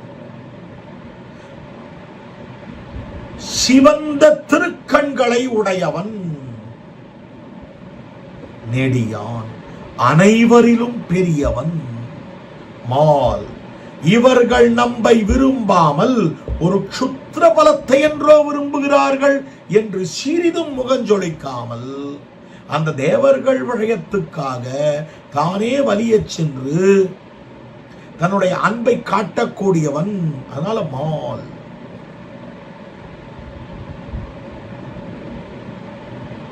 குறளுருவாய். இவன் யார்னா மிக பெரியவனாய் எல்லா பலன்களையும் கொடுக்கக்கூடிய அந்த எம்பெருமான் தேவ காரியத்துக்காக சுரும்பினான். சிறு வடிவை எடுத்துக்கொண்டு மாவலியை. மகாபலி பிரகல்லாத வம்சத்திலே வந்தவனாகையாலே அவனுக்கு ஔதாரியம் அதிகமா இருந்தது. வன்மை வன்மை என்கிற குணம் இருக்கையாலும் இப்படி காரியம் செய்தான் என்று கருத்து. இம்மாவளியிடம் இருந்து எதை பெற்றான்? மண் பெற்றான். மூவடி மண் தாராயணக்கென்று வேண்டி செலுத்தினான். நீரே துலகெல்லாம் நின்று அளந்தான் மாவலியை என்று கையை நீட்டி அளந்தானாம் மாவலியை. மண் கொண்டான் மால் என்று காட்டி இருக்கக்கூடிய விஷயம். ஆக இவ்விடத்திலே அந்த எம்பெருமான் மாவலியிடம் மண் கொண்டான். இந்த இடத்துல ரெண்டு விதமா பாஷபேதம் உண்டு. ஒன்னு, ஒரு விஷயம் மாவலியை மண் கொண்டான், மாவலியினிடத்திலே மண் கொண்டான் ஒரு அர்த்தம். வடிவில் மண் கொண்டான், இது இந்த பாடம் அப்பிள்ளையினுடைய பாடம். மாவலியை மண் கொண்டான், மாவலியினிடத்திலிருந்து மண் கொண்டான்னு பெரியவாச்சான் பிள்ளை பாடம். வடிவில் மண் கொண்டான் மால்னு அப்பிள்ளை பாடம். ஏனென்றால் பெரிய வடிவெடுத்து மண் கொண்டான் என்று காட்டியிருக்கிற விஷயம். அடுத்த பாசுரம், கடைசி பாசுரம், இந்த கிரந்தத்தினுடைய முடிவாக இருக்கிற பாசுரம். மாலையே நெடியோனே கண்ணனே விண்ணவர்க்கு மேலா விழந்துழாய் கண்ணியனே மேலால் விளவின்காய் கண்ணினால் விழுத்தவனே எந்த அளவன்னால் யானுடைய வன்பு அடியாரிடத்திலே அன்புடையவனே. மாலே நெடியோனே அளவிட முடியாதவனே விண்ணவர்க்கும் மேலா நித்திய சூரிகளுக்கு நிர்வாகனாக இருக்கக்கூடியவனே. வியந்துழாய் கண்ணியனே திருத்துழாய் மாலைய அணிந்திருக்கக்கூடியவனே. கண்ணனே கிருஷ்ணனாக அவதரித்தவனே. மேலால் முன்னொரு காலத்திலே விளவின் காய், அடுத்தது விளங்காயை கன்றினால் ஒரு கன்றை கொண்டு உதிர்த்தவனே, விழுத்தவனே, உதிர்த்தவனே. யானுடைய அன்பு உன்னிடத்திலே நான் வைத்திருக்கக்கூடிய அன்பானது எந்த அளவன்னு என் அளவிலே அடங்கி நிற்பது அல்ல அப்படின்னு காட்டுறார். அடுத்தது இந்த பாசுரத்துல மத்த பயன்களை விரும்புவார் நான் என்ன அடையறபடியும் நான் அவர்களுக்கு காரியம் செய்யும்படியும் சொன்னீர். உமக்கு என்ன வேணும் அழ்வீர் சொல்லும், உமக்கு என்ன வேணும் அழ்வீர் சொல்லும்னு சொல்ற போது அடுத்தது கொள்கொம்பிலே மூடப்படர்ந்த கொடி போலே என்னுடைய அன்பானது என்னுடைய ரூபத்தை விட விஞ்சி பெருகி நிற்கிறது. உன்னை அனுபவிக்க ஒட்டாமல் தடுக்கிறது. அவ்வன்பை அடியேன் தாங்கும் அளவாக சுருக்கி அருள போனும் சொல்றார். தன் அன்பு தன் அளவன்னிக்கே பெருகி வருகிறது அப்படின்ற காரணத்தை 6 விழிகளாலே காட்டுகிறார். மாலே ஸ்வரூப ரூப குணங்கள் விபூதிகள் ஆகிய அனைத்தாலும் ஏற்பட்ட பெருமை உடையவன். மால் அப்படின்னா பெரியவன் ஒரு அர்த்தம். நெடியோனே இப்படி எல்லா படியாலா மேலான பெருமையை உடையவன். உபய விபூதியிலும் உள்ள எவராலும் அளவிட்டறிய ஒண்ணாதபடி இருப்பவன். மாலே அப்படின்றது ஸ்வரூப ரூப குணங்களால் வந்த பெருமையை சொல்லுகிறது. நெடியோனே என்பது உபய விபூதிகளால் வந்த பெருமையை சொல்லுகிறது.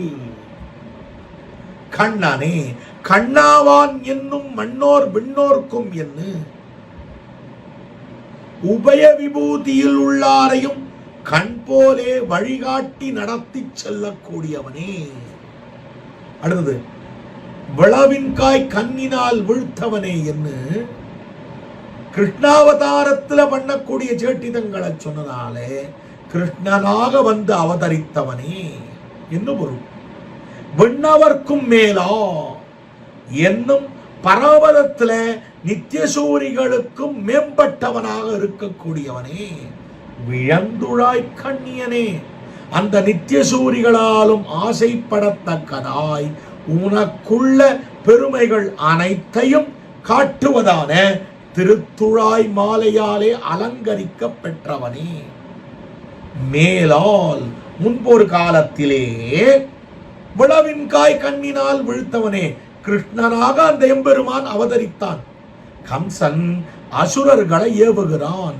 அப்போ விழாவாகவும் கண்ணாகவும் நின்று அந்த கம்சன் ஏவின அவை இரண்டும் உன்னை அழிக்க நினைத்த போது கன்றை எடுத்து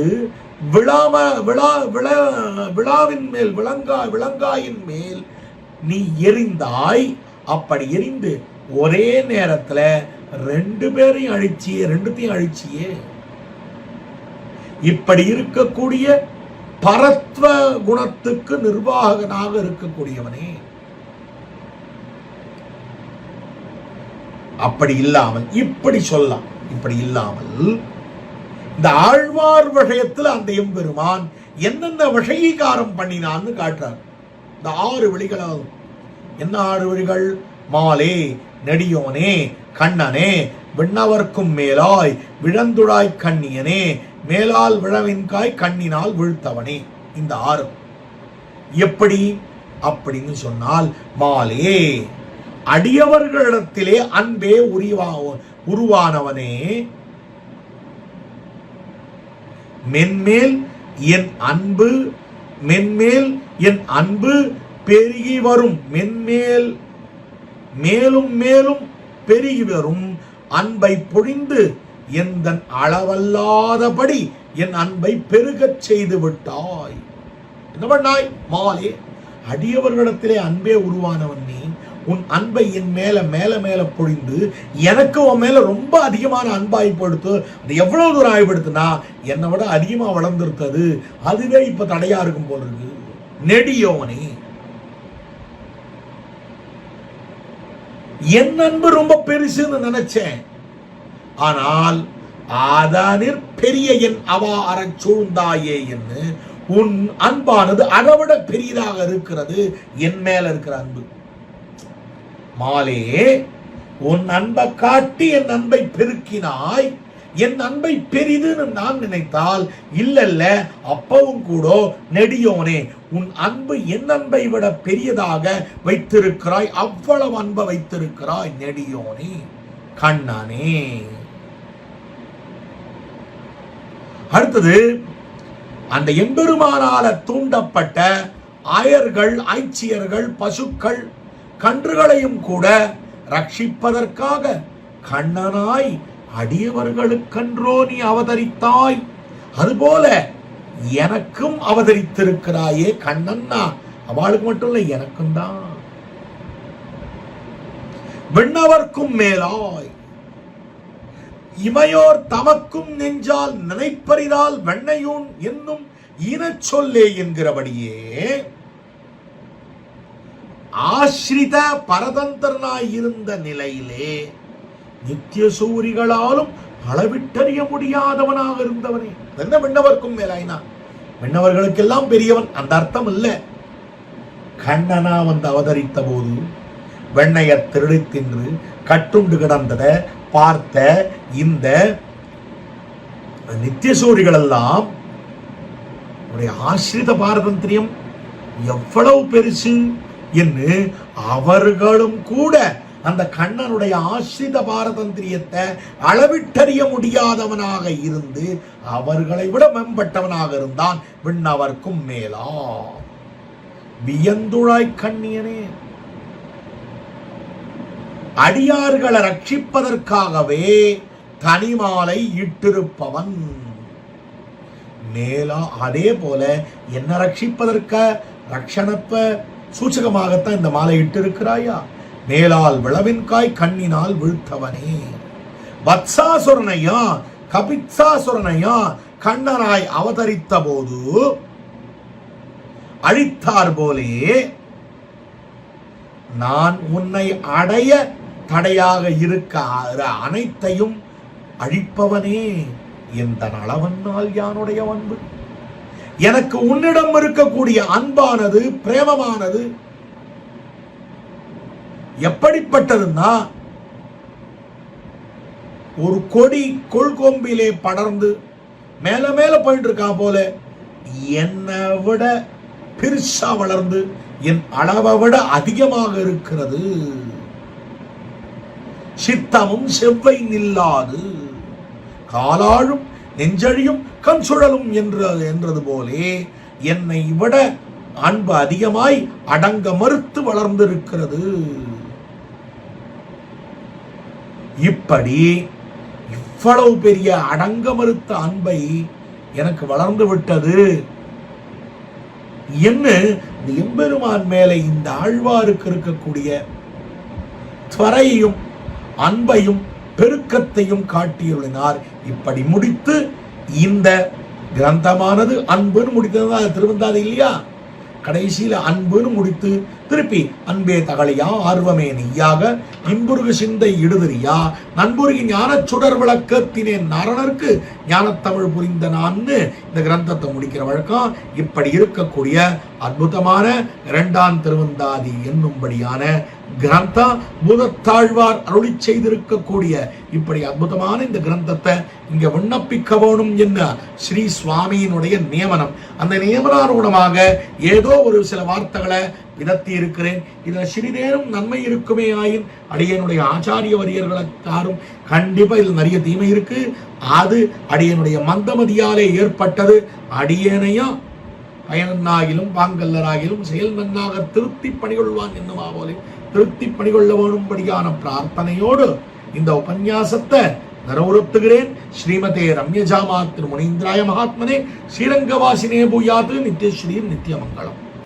பற்பமெனத்திகள் பைங்கழலும் தன் பல்லவமே விரலும் பற்பமென திகழ் பைங்கழலும் தன் பல்லவமே விரலும் பாவனமாகிய பைந்துவராடை பதிந்த மருங்கழகோ பாவனமாகிய பைந்துவராடை பதிந்த மருங்கழகோ முப்புரி நூலோ மானோடு முன் கையில் ஏந்திய முக்கோல் தன்னழகும் எப்பொழுதும் யதிராசன் வடிவழகு என் இதயத்துள்ளதால்